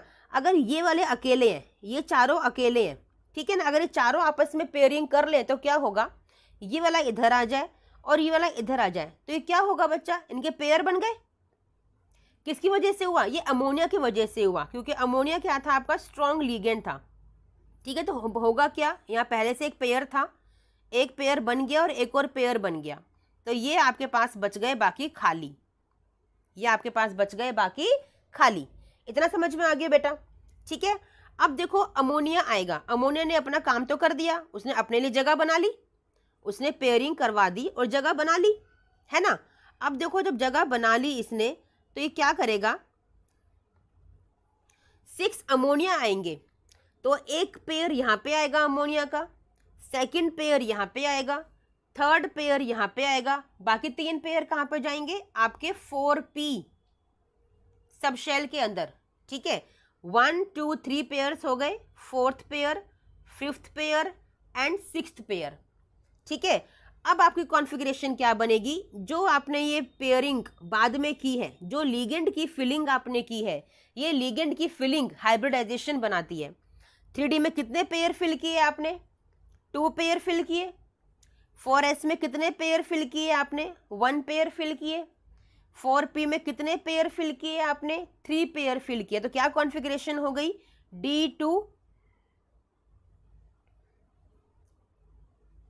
D2sp3, ये हो गई आपकी इस कॉम्प्लेक्स की हाइब्रिडाइजेशन D2sp3, जो किस वजह से आई? आपकी स्ट्रॉन्ग लिगेंड की वजह से आई, क्योंकि उसने पेयरिंग करवाई और फिर अपने इलेक्ट्रॉन के पेयर्स को फिल किया जहाँ पे वैकेंट स्पेस था, जहाँ पे खाली स्पेस था। तो उन खाली स्पेसिस में जब इलेक्ट्रॉन्स भरे जाते हैं वही आपकी हाइब्रिडाइजेशन होती है। D2sp3 पेयर भरते हैं, एक में एक पेयर भरा जाता है। आगे समझ में? ठीक है, चलिए आपको हाइब्रिडाइजेशन निकालना आ गया। अब इसी हाइब्रिडाइजेशन से क्या होता है बच्चा, अभी देखो मैंने आपको सबसे पहले बताया था D2sp3 जब हाइब्रिडाइजेशन होगी तो क्या स्ट्रक्चर होगा आपका? आपका स्ट्रक्चर होगा ऑक्टाहेड्रल, बताया था मैंने, ठीक है। आपका स्ट्रक्चर है ऑक्टाहेड्रल। तो मैंने कॉम्प्लेक्स का स्ट्रक्चर बना के आपको स्टार्टिंग में दिखा भी दिया था किस तरह से बनता है। यहाँ पे कोबाल्ट है, यहाँ पे 4 अमोनिया है और एक अपस्पिन एक above the plane and down the plane, ठीक है। इस तरह से आपका ये ऑक्टाहेड्रल स्ट्रक्चर बन गया, समझ में आ गया। अब देखो कुछ नाम है जो आपको पता होने चाहिए, क्योंकि ये लिगेंड आपका स्ट्रॉन्ग लिगेंड था, तो इसने कहाँ पे फिलिंग कराई? डी सबशेल के अंदर, यानी कि अंदर आके फिलिंग कराई। तो इनको बोलते हैं इनर कॉम्प्लेक्सेस। क्या बोलते हैं? Inner complexes. किनको बोलते हैं? इस कॉम्प्लेक्स को बोलोगे इनर ऑर्बिटल कॉम्प्लेक्स या फिर इनर कॉम्प्लेक्स, है ना। इनर ऑर्बिटल कॉम्प्लेक्स या फिर इनर कॉम्प्लेक्स। अब क्योंकि जो आपके ये स्ट्रॉन्ग लिगेंड कॉम्प्लेक्सेस होते हैं, ये लो स्पिन कराते हैं, स्ट्रॉन्ग होते हैं ना। पेयरिंग हो गई, जब पेयरिंग होगी तो स्पिन तो कम हो गई, इनकी स्पिन लो हो गई क्योंकि सारे पेयर्ड हो गए, तो इनको लो स्पिन कॉम्प्लेक्सेस भी बोलते हैं, क्योंकि इनकी स्पीड कम हो जाएगी, अब इनकी स्पिन लो हो जाएगी क्योंकि सारे पेयर्ड हो गए, तो इसे इन्हें बोला जाता है लो स्पिन कॉम्प्लेक्सेस। एक बात और पूछी जाती है आपसे कि इनका मैग्नेटिक नेचर क्या है। तो मैग्नेटिक नेचर कैसे बताओगे? अगर इलेक्ट्रॉन्स आपके पेयर्ड हो गए सारे के सारे, तो आपका कौन सा नेचर होता है? तो ये कहलाते हैं डायामैग्नेटिक।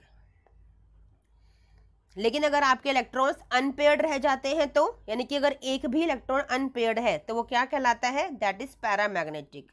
तो आई होप आपको समझ में आ गया होगा कि ये कॉम्प्लेक्स कैसा है, क्योंकि सारे ही आपको पेयर्ड दिखाई दे रहे हैं, तो दिस इज डायामैग्नेटिक कॉम्प्लेक्स। आगे समझ में बच्चा? ठीक है। यहाँ पे अगर आपको मैग्नेटिक मोमेंट निकालने के लिए बोले तो वो भी आप निकाल सकते हो। दैट इज फॉर्मूला है आपका square root of n+2 Bohr magneton. n क्या होता है आपका? n होता है आपका नंबर ऑफ अनपेयर्ड इलेक्ट्रॉन्स, क्योंकि यहाँ पे नंबर ऑफ अनपेयर्ड इलेक्ट्रॉन्स 0 है, तो म्यू की वैल्यू क्या आ जाएगी, 0 बोर मैग्नेट्रॉन, क्योंकि आप n की जगह क्या भरोगे, 0। समझ में आ गया। तो ये पूरा कॉम्प्लेक्स के बारे में आपको पता चल गया है, समझ में आ गया है कैसे निकालते हैं। ठीक है, इसी तरह से हम हर कॉम्प्लेक्स का निकाल सकते हैं, किसी भी कॉम्प्लेक्स का हम निकाल सकते हैं। ठीक है, समझ में आ गया बच्चा। ठीक है बच्चा, CFT, CFT की फुल फॉर्म होती है बच्चा क्रिस्टल फील्ड थ्योरी। ठीक है, क्रिस्टल फील्ड थ्योरी एक्चुअली में होती क्या है, इससे पहले आप लोगों ने VBT पढ़ा है, जिसमें हम लोगों ने पढ़ा था वैलेंस बॉन्ड थ्योरी, है ना। जो हमारे डी सबशेल्स होते हैं उनके पास जो वैलेंस इलेक्ट्रॉन्स होते हैं, उनकी वजह से जो बॉन्ड पेयर्स बनते हैं, ठीक है, और जो उनमें फिर जो थ्योरी क्रिएट होती है, रिपल्शन अट्रैक्शन की जो थ्योरी क्रिएट होती है, हम लोगों ने वो स्टडी की थी। ठीक है ना, VBT के अंदर हम लोगों ने ये स्टडी किया था। अब देखो CFT में हम लोगों को जो पढ़ना है बच्चा, CFT में हम लोगों को पढ़ना है क्रिस्टल फील्ड की स्प्लिटिंग, हम लोगों को पढ़नी है, जो कि यहाँ पर भी आपके डी ऑर्बिटल से रिस्पॉन्सिबल होते हैं। ठीक है, जैसे कि आप सबको पता है डी सब शेल में आपके पास 5 ऑर्बिटल्स होते हैं बेटा। इस फर्स्ट ऑर्बिटल का नाम होता है DXY, इसे बोलते हैं DYZ, this is DXZ, this is DX square minus Y square, and this last one is DZ square. ठीक है, ये इन सब के नेम्स हैं। ठीक है, DXY की अगर मैं बात करूं, जो इसका स्ट्रक्चर बनता है, स्ट्रक्चर इन द सेंस जो इसका एक्स एक्सिस पे हम दिखाते हैं XY पे, तो ये इन बिटवीन द एक्सिस बनते हैं, XY वाला। ठीक है, 11th क्लास में आप लोगों ने सीखा होगा ये वाला, कि जो DXY ऑर्बिटल का, जो मैं दोबारा से बताती हूँ पूरा अच्छे से स्क्रीन पे बेटा, क्योंकि पता होना चाहिए आपको, क्योंकि बेसिक है CFT जानने के लिए। अगर DXY को आपको X और Y एक्सिस पे शो करना है, तो इस DXY का मतलब है कि एक लोब, क्योंकि D ऑर्बिटल है ना, D ऑर्बिटल के कैसे लोब्स होते हैं, डबल शेप्ड होते हैं। ठीक है, तो एक लोब आएगा ऐसे और एक लोब आएगा ऐसे, यानी कि इन बिटवीन द एक्सिस आता है, not on the axis. DYZ का कैसा बनेगा, उसके लिए सपोज कीजिए ये y है और ये z है, तो यहाँ पर इस तरह से इन बिटवीन द एक्सिस आएगा। ठीक है, अब सपोज कीजिए आपको बनाना है DXZ का, तो इसको x और z मान लीजिए, और अब यहाँ पे इन बिटवीन द एक्सिस, आपको लग रहा है देखने में एक जैसे हैं, लेकिन आपके एक्सिस में डिफरेंस है बेटा, आप देख सकते हो आपके एक्सिस में डिफरेंस है। ठीक है, समझ में आया। अब उसका कैसे बनेगा, DX square minus Y square का, DX square minus Y X square के लिए बच्चा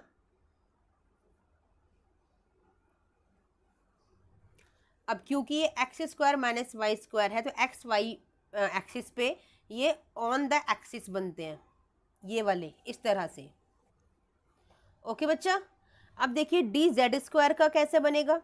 अब क्योंकि डबल शेप होता है और हमारे पास सिर्फ Z एक्सिस है, सिर्फ Z एक्सिस है हमारे पास, तो कैसे बनेगा, एक डंबल ऐसे आएगा और एक डंबल आएगा लेटरल, ऐसे हॉरिजॉन्टल, जो हमें यहाँ से देखने में लगता है कि सर्कल है। ठीक है, एक इस तरह से और एक आपका ऐसे, तो हमें कैसे लगेगा सामने से देखने पर कि ये कोई सर्कल है या पॉइंट है। तो इस तरह से बनता है DZ स्क्वायर का। ठीक है, तो अब जो आपने ये 5 ऑर्बिटल्स देखे, DXY, DYZ, DXZ, DX square minus Y square, DZ square, ये आपको याद होने चाहिए, क्योंकि इन्हीं की स्प्लिटिंग की स्टडी हम लोगों को यहाँ पे करनी है बेटा। We have to study the splitting of these 5 orbitals, DXY, DYZ, DZX, DX square minus Y square and DZ square. ठीक है, इन्हीं की स्टडी हम लोगों को करनी है यहाँ पे। ठीक है बच्चा, देखिए इनकी स्प्लिटिंग इस तरह से होती है। जब हम ऑक्टाहेड्रल फील्ड को स्टडी करते हैं, 2 तरह की फील्ड आप यहाँ पे स्टडी करोगे बेटा, एक आपको स्टडी करनी है ऑक्टाहेड्रल फील्ड और एक आपको स्टडी करनी है टेट्राहेड्रल फील्ड। क्या डिफरेंस है इनमें, अगर कोई मेटल आपका 6 लिगेंड के साथ लगा हुआ है तो वो आता है ऑक्टाहेड्रल। आपको पता है ना 6 के लिए ऑक्टाहेड्रल का स्ट्रक्चर बनता है। ठीक है, इस तरह से बनता है ना, ये मेटल है, लिगेंड लिगेंड लिगेंड लिगेंड, ये हो गया स्क्वायर प्लानर, और एक अपर अबव द प्लेन और एक डाउन द प्लेन, तो ये बनता है आपका ऑक्टाहेड्रल। ठीक है, ये है आपका ऑक्टाहेड्रल के लिए 6 लिगेंड आपके पास होने चाहिए। टेट्राहेड्रल के लिए जब आपके पास लिगेंड 4 होते हैं तो ये बनता है टेट्राहेड्रल कॉम्प्लेक्स।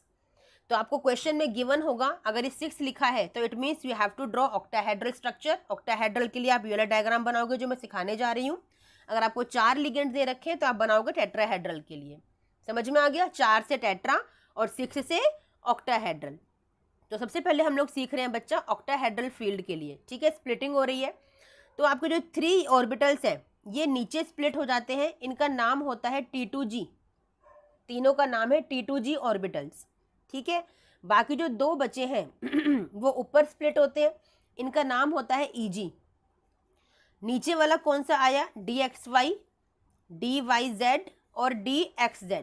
ठीक है ना, शुरू वाले 3 आ गए, बाद वाले 2 यहाँ पर आए हैं, DX² - Y² and DZ²। Is it clear to you? ठीक है, DX² - Y²।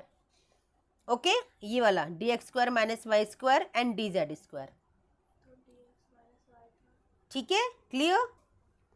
चलिए अब देखिए, जो आपको सेंटर में दिखाई दे रहा है बच्चा, ये सेंटर में दिख रहा है ना आपको, ये होता है आपका बैरी सेंटर। ये पूरा इक्वली डिवीजन होता है यहाँ पे, it is a barycentre. ठीक है, अच्छा ये डिवीजन भी पता है डिपेंड करता है बच्चा, जैसे कि आप लोगों ने सीखा होगा 11th क्लास में कि जो नीचे के जो ऑर्बिटल्स होते हैं, सबसे नीचे जो ऑर्बिटल्स बनते हैं ये अपनी लो एनर्जी में होते हैं। लो एनर्जी का स्टेबल स्टेट में है, और जो ये आपके ऊपर चले गए हैं ऑर्बिटल्स, ये आपके हाई एनर्जी में आ गए हैं। ठीक है, और हाई एनर्जी में जाने की वजह से ये वाले ऑर्बिटल्स आपके अनस्टेबल हो जाते हैं। और जो इलेक्ट्रॉन्स यहाँ पे जब पूरे इलेक्ट्रॉन्स की फिलिंग हो जाएगी 6 के 6 इलेक्ट्रॉन्स की, उसके बाद 7th इलेक्ट्रॉन आपका यहाँ पर जाके जंप करेगा जो कि अपनी हाई एनर्जी के अंदर होगा। ओके, इसका मतलब यही होता है बच्चा। ठीक है, चलिए अब हम लोग सीखते हैं इलेक्ट्रॉन्स की फिलिंग को करना, क्योंकि आपके लिए वही इंपॉर्टेंट है बच्चा। एग्जाम में आपको यही डायग्राम ड्रॉ करने के लिए आएगा इलेक्ट्रॉन्स की फिलिंग के साथ। ठीक है,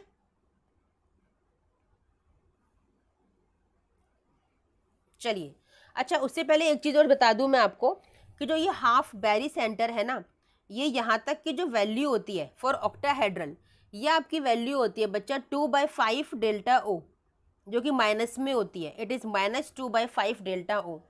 और जो अपर जो हाई एनर्जी EG वाला जो आपको दिख रहा है बैरी सेंटर से, इसकी वैल्यू होती है +3/5 डेल्टा O। अभी डेल्टा O क्या है, ये O का मतलब है ऑक्टाहेड्रल, और डेल्टा आपको बताता है ऑक्टाहेड्रल फील्ड की स्प्लिटिंग, यानी कि CFSE, crystal field splitting energy. CFSE crystal field theory पढ़ रहे हो, CFT पढ़ रहे हो, तो क्रिस्टल फील्ड की स्प्लिटिंग की जो एनर्जी है वो बताता है आपको ये डेल्टा O। ऑक्टाहेड्रल फील्ड के लिए कितनी क्रिस्टल फील्ड की स्प्लिटिंग एनर्जी होनी चाहिए, ये वो डेल्टा O का मतलब है यहाँ पे। ठीक है, तो -2/5 डेल्टा O एंड प्लस का 3/5 डेल्टा O। आया समझ में? ठीक है, चलिए इतना आपको समझ में आ गया बच्चा।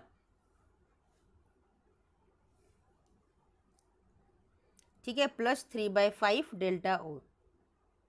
ठीक है, ये वैल्यूज होती हैं आपकी किसके लिए, ऑक्टाहेड्रल क्रिस्टल फील्ड के लिए। ठीक है, अब सपोज कीजिए आपके पास यहाँ पे आपको इलेक्ट्रॉन्स दे रखे हैं। ठीक है ना, सपोज कीजिए आपको पूरे के पूरे यहाँ पे 10 इलेक्ट्रॉन्स की फिलिंग अभी दे रखी है, यानी कि कोई कॉम्प्लेक्स था जिसका सपोज जिंक का ही है, जिंक का कॉन्फ़िगरेशन आपको दे रखा था D10, और आपको बोला है इसका CFT डायग्राम ड्रॉ करना है। तो कैसे करोगे, आपको 10 इलेक्ट्रॉन्स फिल करने हैं। तो आपको सिखाया गया था हुंड रूल 11th क्लास में कि 1 by 1 electrons you have to fill, है ना। तो 1 2 3, अब आपको ऊपर जंप नहीं करना है क्योंकि अभी नीचे ही फिलिंग आपको कंप्लीट करनी है। 4 5 एंड 6, अब इलेक्ट्रॉन्स बचे हैं इसलिए आप ऊपर जाओगे 7 8 9 एंड 10। आया समझ में? इस तरह से इलेक्ट्रॉन्स की फिलिंग करते हैं। अब इसके लिए कॉन्फ़िगरेशन आपसे पूछी जाती है। अब 3rd टाइप की कॉन्फ़िगरेशन आप सीख रहे हो, बल्कि 4th टाइप की। 10th क्लास तक आपने कौन सी कॉन्फ़िगरेशन सीखी थी बेटा, KLMN वाली, जिसमें आप भरते हो 2 8 18 32 इलेक्ट्रॉन्स, यही सीखा था। 11th क्लास में आके आपने सीखा SPDF वाले सब शेल्स की इलेक्ट्रॉन की फिलिंग सीखी, जिसमें आपने ऑफबाउ को यूज़ किया था, ऑफबाउ प्रिंसिपल को यूज़ किया था, 1s 2s 3s 4s ये सब सीखा था। फिर आपने 11th क्लास में ही चैप्टर 4 के अंदर एमओटी डायग्राम सीखा था, उसकी इलेक्ट्रॉनिक कॉन्फ़िगरेशन सीखी थी, bonding molecular orbitals, anti bonding molecular orbitals, है ना, सीखा था ना कि 1s स्टार 2s फिर 2s स्टार, इस तरह से सीखा था ना। यहाँ पे 1s ये था बॉन्डिंग के लिए, ये था एंटी बॉन्डिंग के लिए, ठीक है। अब 4th टाइप की कॉन्फ़िगरेशन आप अब 12th क्लास में सीखने जा रहे हो बच्चा। अब अगर इस पूरे डायग्राम की कॉन्फ़िगरेशन लिखने के लिए आपको बोला जाए CFT डायग्राम के लिए, तो कैसे लिखोगे? मैंने कहा ये T2G नाम होता है इसका, ठीक है। तो इसके लिए लिखोगे आप T2G, कितने इलेक्ट्रॉन है T2G के अंदर? 6 इलेक्ट्रॉन है, लिखोगे T2G की पावर 6 यानी T2G 6, ठीक है। और फिर यहाँ पे Eg है, तो Eg के लिए क्या लिखोगे बच्चा? कितने इलेक्ट्रॉन्स हैं आपके पास? 4, तो Eg4। तो ये कॉन्फ़िगरेशन हो गई आपकी किसके लिए? D10 वाले इसके लिए, कॉम्प्लेक्स के लिए। आगे समझ में? ये था पूरा CFT का डायग्राम, ठीक है। नाउ वन मोर मैं एग्जांपल देके आपको समझाती हूँ बच्चा। एक एग्जांपल और लेते हैं, इसमें D10 नहीं होगा क्योंकि आपको वो भी आना चाहिए, ठीक है। अब सपोज कीजिए आपको कोई दे रखा है 1 2 3 4 एंड 5, इतना आपको दे दिया है। तो आपको डायग्राम ड्रॉ करना है, नीचे बनाएंगे आप T2G के लिए, ये सब लिखना ज़रूरी होता है जो भी मैं लिख रही हूँ बेटा, इनके बिना आपका डायग्राम अधूरा है। दिस इज़ Eg, ठीक है। अब आपको इलेक्ट्रॉन्स की फिलिंग करनी है, तो आपको पास कितने हैं? आपके पास 5 इलेक्ट्रॉन्स हैं, तो 1 2 3, ऊपर नहीं जाना है, आप नीचे ही रहेंगे 4 एंड 5। तो क्या कॉन्फ़िगरेशन हो गई इसकी? T2G 5 और Eg में कितने हो गए? 0, ठीक है। Eg लिखना साथ में ज़रूरी होता है, 0 होता है, ठीक है। अब यहाँ पे आपको चीज़ें और सीखनी है। मैंने आपको कल की क्लास में सिखाया था बेटा, इसी प्रीवियस वीडियो में दिखाया था करके। आपके लिगेंड 2 तरह के होते हैं, strong field ligand and weak field ligand. क्या रोल होता है इनका? स्ट्रॉन्ग फील्ड लिगेंड पेयरिंग करवाता है ना, इलेक्ट्रॉन्स की पेयरिंग कर देता है, और वीक फील्ड लिगेंड पेयरिंग नहीं कर पाता। अब सपोज कीजिए ये वाला जो D5 कॉन्फ़िगरेशन का जो आपका मेटल है, जो कॉम्प्लेक्स है, अगर वो स्ट्रॉन्ग फील्ड लिगेंड रखता है अपने पास, तो क्या ये 5 के 5 इलेक्ट्रॉन्स ऐसे ही रहने वाले हैं बच्चा? बताइए, कैसे रहने वाले हैं ये? नहीं, इनकी पेयरिंग हो जाएगी। ये वाले 2 इलेक्ट्रॉन कहाँ आ जाएंगे? ये वाले 2 इलेक्ट्रॉन आ जाएंगे यहाँ पर, ऐसे आ जाएंगे, आ जाएंगे नहीं आ जाएंगे? तो ये स्ट्रॉन्ग लिगेंड की वजह से ऐसा हुआ। किसकी वजह से हुआ? स्ट्रॉन्ग लिगेंड की वजह से ऐसा हुआ, ठीक है। तो उस केस में आपको यही वाला कॉन्फ़िगरेशन फिल करना है बेटा। अगर ये वीक लिगेंड होता, जो अभी आपने देखा था, अगर ये वीक लिगेंड होता, तो वीक लिगेंड में कैसा कॉन्फ़िगरेशन आता आपका? 1 2 3 4 5। तब आप ऐसे वाला कॉन्फ़िगरेशन नहीं भरते, आप कौन सा कॉन्फ़िगरेशन भरते बेटा? 1 2 3 4 एंड 5, ये वाला कॉन्फ़िगरेशन भरते। समझ में आ गया? It is for the weak field ligand, जहाँ पे पेयरिंग नहीं होती, जहाँ पे आपका सिंपल 1 बाय 1 इलेक्ट्रॉन्स की फिलिंग की जाती है। आ गया समझ में बच्चे? ठीक है, ओके। अब यहीं पर बेटा हम लोग निकालते हैं कॉन्फ़िगरेशन से CFAC। CFAC क्या है? आपका क्रिस्टल फील्ड स्प्लिटिंग एनर्जी। आपको मैंने बताया था नीचे T2G के लिए क्या होती है? -2/3 डेल्टा O, ठीक है। इसको प्लस करते हैं ऊपर वाले से, दैट इज योर प्लस का 3/5 डेल्टा O, यही करते हैं हम लोग, ठीक है। अब आपको कॉन्फ़िगरेशन जो दे रखी थी, सपोज कीजिए T2G 3 और Eg 0 फॉर एन एग्जाम्पल। तो T2G में कितने इलेक्ट्रॉन्स थे आपके पास? 3 इलेक्ट्रॉन्स थे। तो यहाँ पे क्या करोगे? -2/3, यहाँ पे लिखोगे 3, मल्टीप्लाई कर दोगे, और प्लस 3/5 में क्या लिख दोगे? कितने हैं यहाँ पे इलेक्ट्रॉन्स? इंटू 0। तो क्या आंसर आ गया आपका? That is -2 delta O। ये हो गई आपकी crystal field splitting energy for this compound, for this coordination complex. समझ में आ गया बच्चा? ठीक है, चलिए। ये था आपका ऑक्टाहेड्रल फील्ड के लिए। टेट्राहेड्रल फील्ड के लिए क्या होता है बेटा? टेट्राहेड्रल फील्ड के लिए इसका रिवर्स होता है। जस्ट रिवर्स कैसे होता है? मतलब अगर आपको ये कॉम्प्लेक्स दे रखा है, कोई भी कोई भी कॉम्प्लेक्स दे रखा है कितने भी इलेक्ट्रॉन्स का, तो आप क्या करते हो? ये जस्ट रिवर्स हो जाता है। आपके यहाँ पे नीचे बनते हैं 2 इलेक्ट्रॉन्स, 2 ऑर्बिटल्स, 2 इलेक्ट्रॉन्स के लिए मतलब 2 ऑर्बिटल्स बनते हैं। ई यहाँ पे G नहीं लिखते हम लोग, ई लिखते हैं, और ऊपर वाला हो जाएगा T2, जी दोनों में से हट जाएगा और ये रिवर्स हो जाएगा टेट्राहेड्रल फील्ड के लिए। नीचे आ जाएगा ओनली E, ऊपर आ जाएगा T2। और जो ऊपर आपका नीचे क्या था आपका 2/3 था ना, अब नीचे आ जाएगा आपका 3/5 माइनस में डेल्टा O, और ऊपर क्या था 3/5, तो वहां पे हो जाएगा प्लस का 2/5 डेल्टा O। आगे समझो बच्चा। और वही सेम प्रोसेस है इलेक्ट्रॉन्स की फिलिंग का। अगर आपको स्ट्रॉन्ग लिगेंड दे रखे हैं तो वो पेयरिंग करवा देंगे, अदरवाइज वीक लिगेंड के लिए आप सिंपल ऐसे ही 5 इलेक्ट्रॉन्स को फिल करोगे अलग अलग, क्योंकि वहाँ पेयरिंग करवाने की उसकी कैपेबिलिटी नहीं है। ठीक है, और फिर CFAC का जो फॉर्मूला है वैसे ही आप इसे निकालेंगे, that is -3/5 delta O plus 2/5 delta O। आगे समझे बच्चा, एनी प्रॉब्लम यहाँ तक? ठीक है, अब इन CFAC डायग्राम से, CFT डायग्राम से बेटा बहुत सारे क्वेश्चंस आपको आते थे जो मैंने VBT में आपको सिखाए थे। जैसे कि आपका कलर निकालना, कोई कलर क्यों है, कलर्ड क्यों है ना, कोई डायमैग्नेटिक है कि पैरामैग्नेटिक है। तो आप देखो ना, अगर आपकी पेयरिंग हो रही है तो वो क्या हो गया, डायमैग्नेटिक। अगर नहीं हो रही तो पैरामैग्नेटिक हो गया। और जो पैरामैग्नेटिक कॉम्प्लेक्सेस होते हैं वही क्या शो करते हैं बेटा, वो आपको कलर्स शो करते हैं, क्योंकि वो क्या है, अनपेयर्ड है। जहां पे भी आपके अनपेयर्ड इलेक्ट्रॉन्स जिन कॉम्प्लेक्सेस में आपको मिलते हैं बेटा, वही कलर्स आपको शो करते हैं। आपने अपने केमिस्ट्री लैब में बहुत सारे कंपाउंड देखे होंगे जो वाइट कलर के सोल्ट होते हैं, जो आप अभी इस टाइम पे आप कर भी रहे होंगे, हमने कुछ रिएक्शंस की होंगी, आपने किया होगा, आपने वाली क्वेश्चंस की होंगे, सॉरी वाली रिएक्शंस की होंगी आपने बच्चा।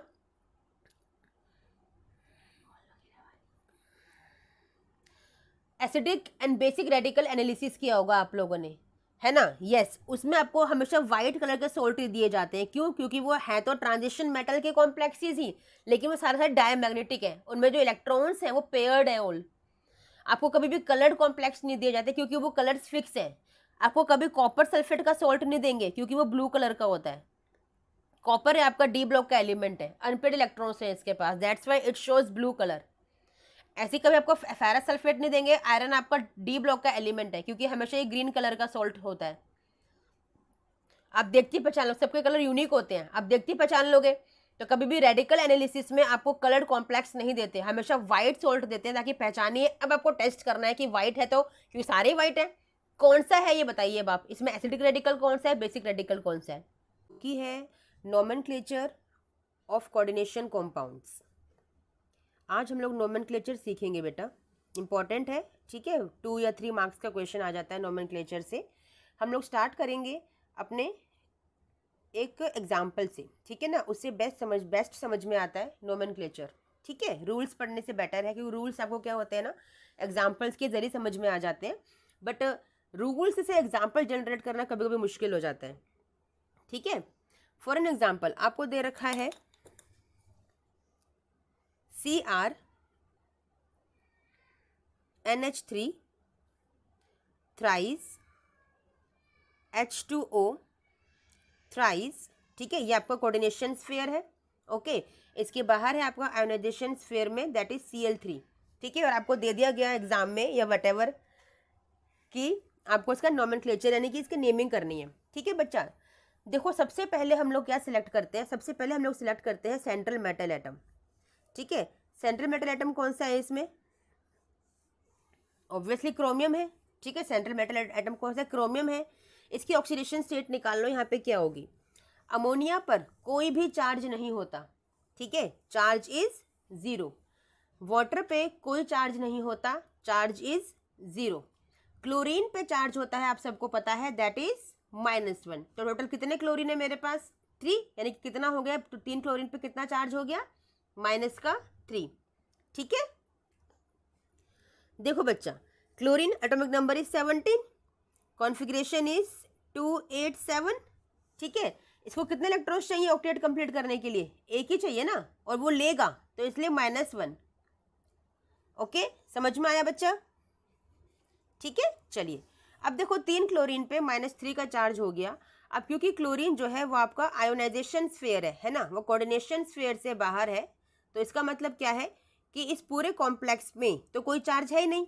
तो क्रोमियम के लिए आपको निकालना है, तो X प्लस अमोनिया के लिए 0, वाटर के लिए 0 और इक्वल टू में क्या आ जाएगा, ये वाला -3, क्या आ जाएगा, -3।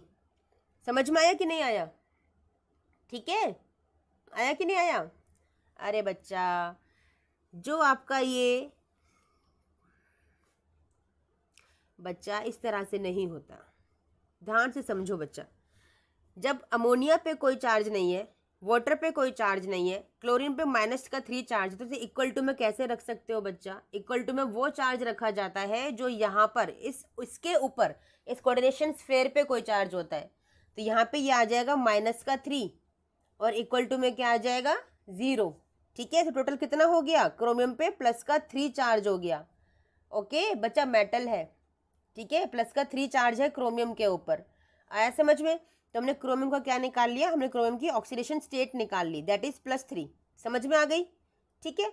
अब देखो इसके बाद क्या करना है, हम लोगों को लिगेंड पहचानने आने चाहिए। आपको पता है एक अमोनिया लिगेंड है और एक वाटर लिगेंड है। जब अमोनिया लिगेंड होता है तो उस लिगेंड में इसका नाम हो जाता है अमाइन। क्या नाम हो जाता है बच्चा, अमाइन। जब वाटर लिगेंड होता है तो इसका इन कोऑर्डिनेशन कॉम्प्लेक्सेस में इसका नेम हो जाता है एक्वा, क्योंकि एक्वस के लिए हम वाटर यूज करते हैं ना, तो क्या नेम हो जाता है इसका, एक्वा। ठीक है, समझ में आ गया। और क्लोरीन को क्या बोलोगे, क्लोराइड बोलोगे, क्योंकि ये बाहर है, कोऑर्डिनेशन स्फीयर से बाहर है, तो इसे क्या बोलोगे, क्लोराइड बोलोगे। अब देखो ये तो बाहर हो गया, इसका कोई रोल नहीं है अभी। आपको इन दोनों में देखना है, अल्फाबेटिकली इनको आपको अरेंज करना है। सबसे पहले कौन आएगा अल्फाबेटिकली, दोनों में ए है। सेकंड देखोगे M और Q, सबसे पहले कौन सा आएगा, अमोनिया आएगा, क्योंकि M पहले आता है। ठीक है, तो बस ये हो गया डिसाइड। तो क्या सीखा आपने, पहले अपने मेटल की ऑक्सीडेशन स्टेट निकाल लो, ठीक है, उसके बाद अल्फाबेटिकली लिगेंड्स को अरेंज कर लो। अब कितने अमोनिया है आपके पास, ये देखो बच्चा, 3 है, तो क्या बोलोगे, ट्राई अमाइन। ठीक है, कितने एक्वा है आपके पास, 3, तो क्या बोलोगे, ट्राई एक्वा। ठीक है, समझ में आया इतना। अब आप मेटल का नाम लिखोगी, पहले आप कोऑर्डिनेशन स्फीयर के अंदर जो चीजें होती हैं उन्हीं की नेमिंग करते हो।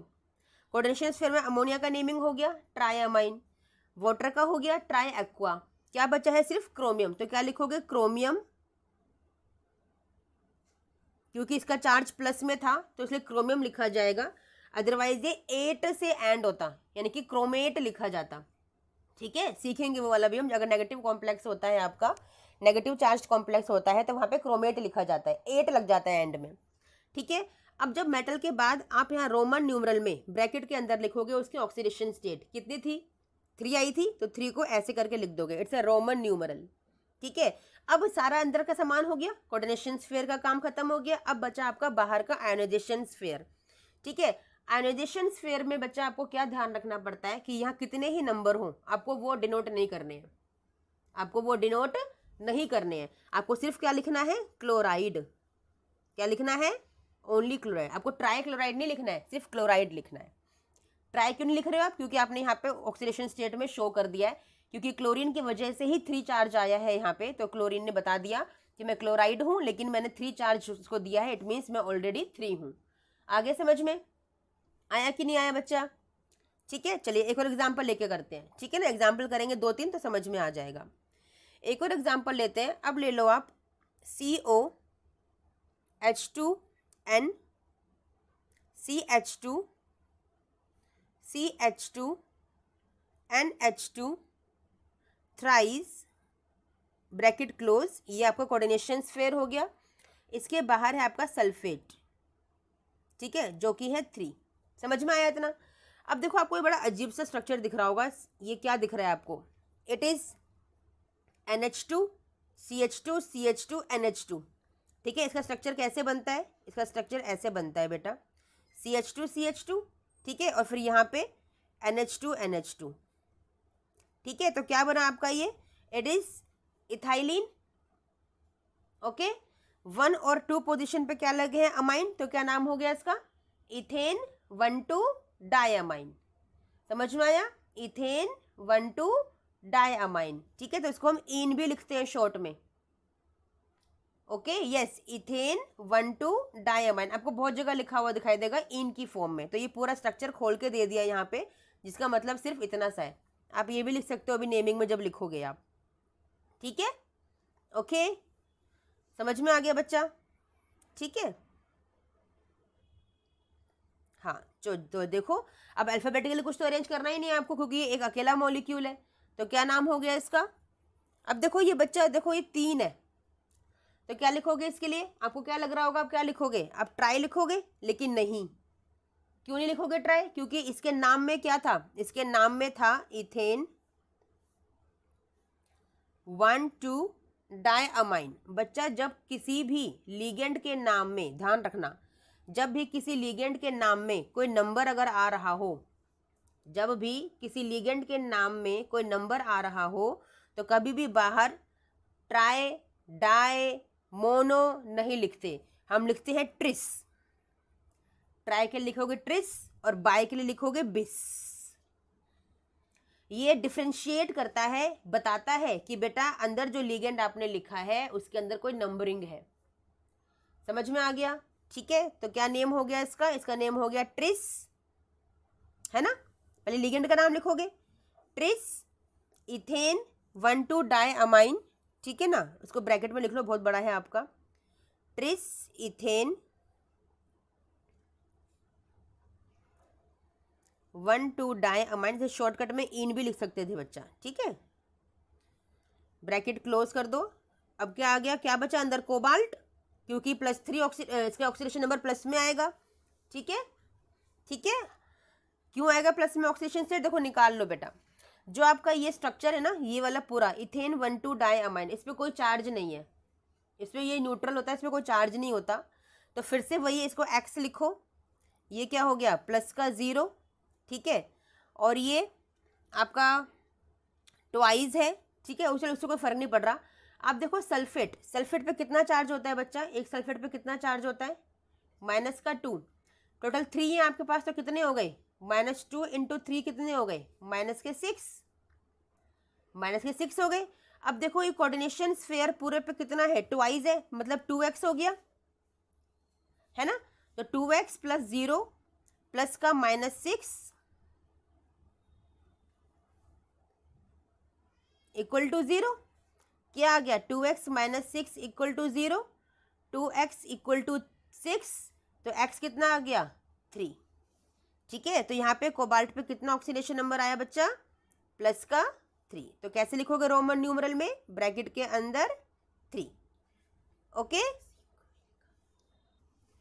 इसके बाद देखो, अब ये खत्म हो गया आपका कोऑर्डिनेशन स्फीयर का, है ना। अब क्या बचा आपका बाहर? Ionisation sphere. तो मैंने कहा था कितने भी नंबर हो वो हम डिनोट नहीं करते, तो क्या आएगा? सिर्फ सल्फेट आएगा।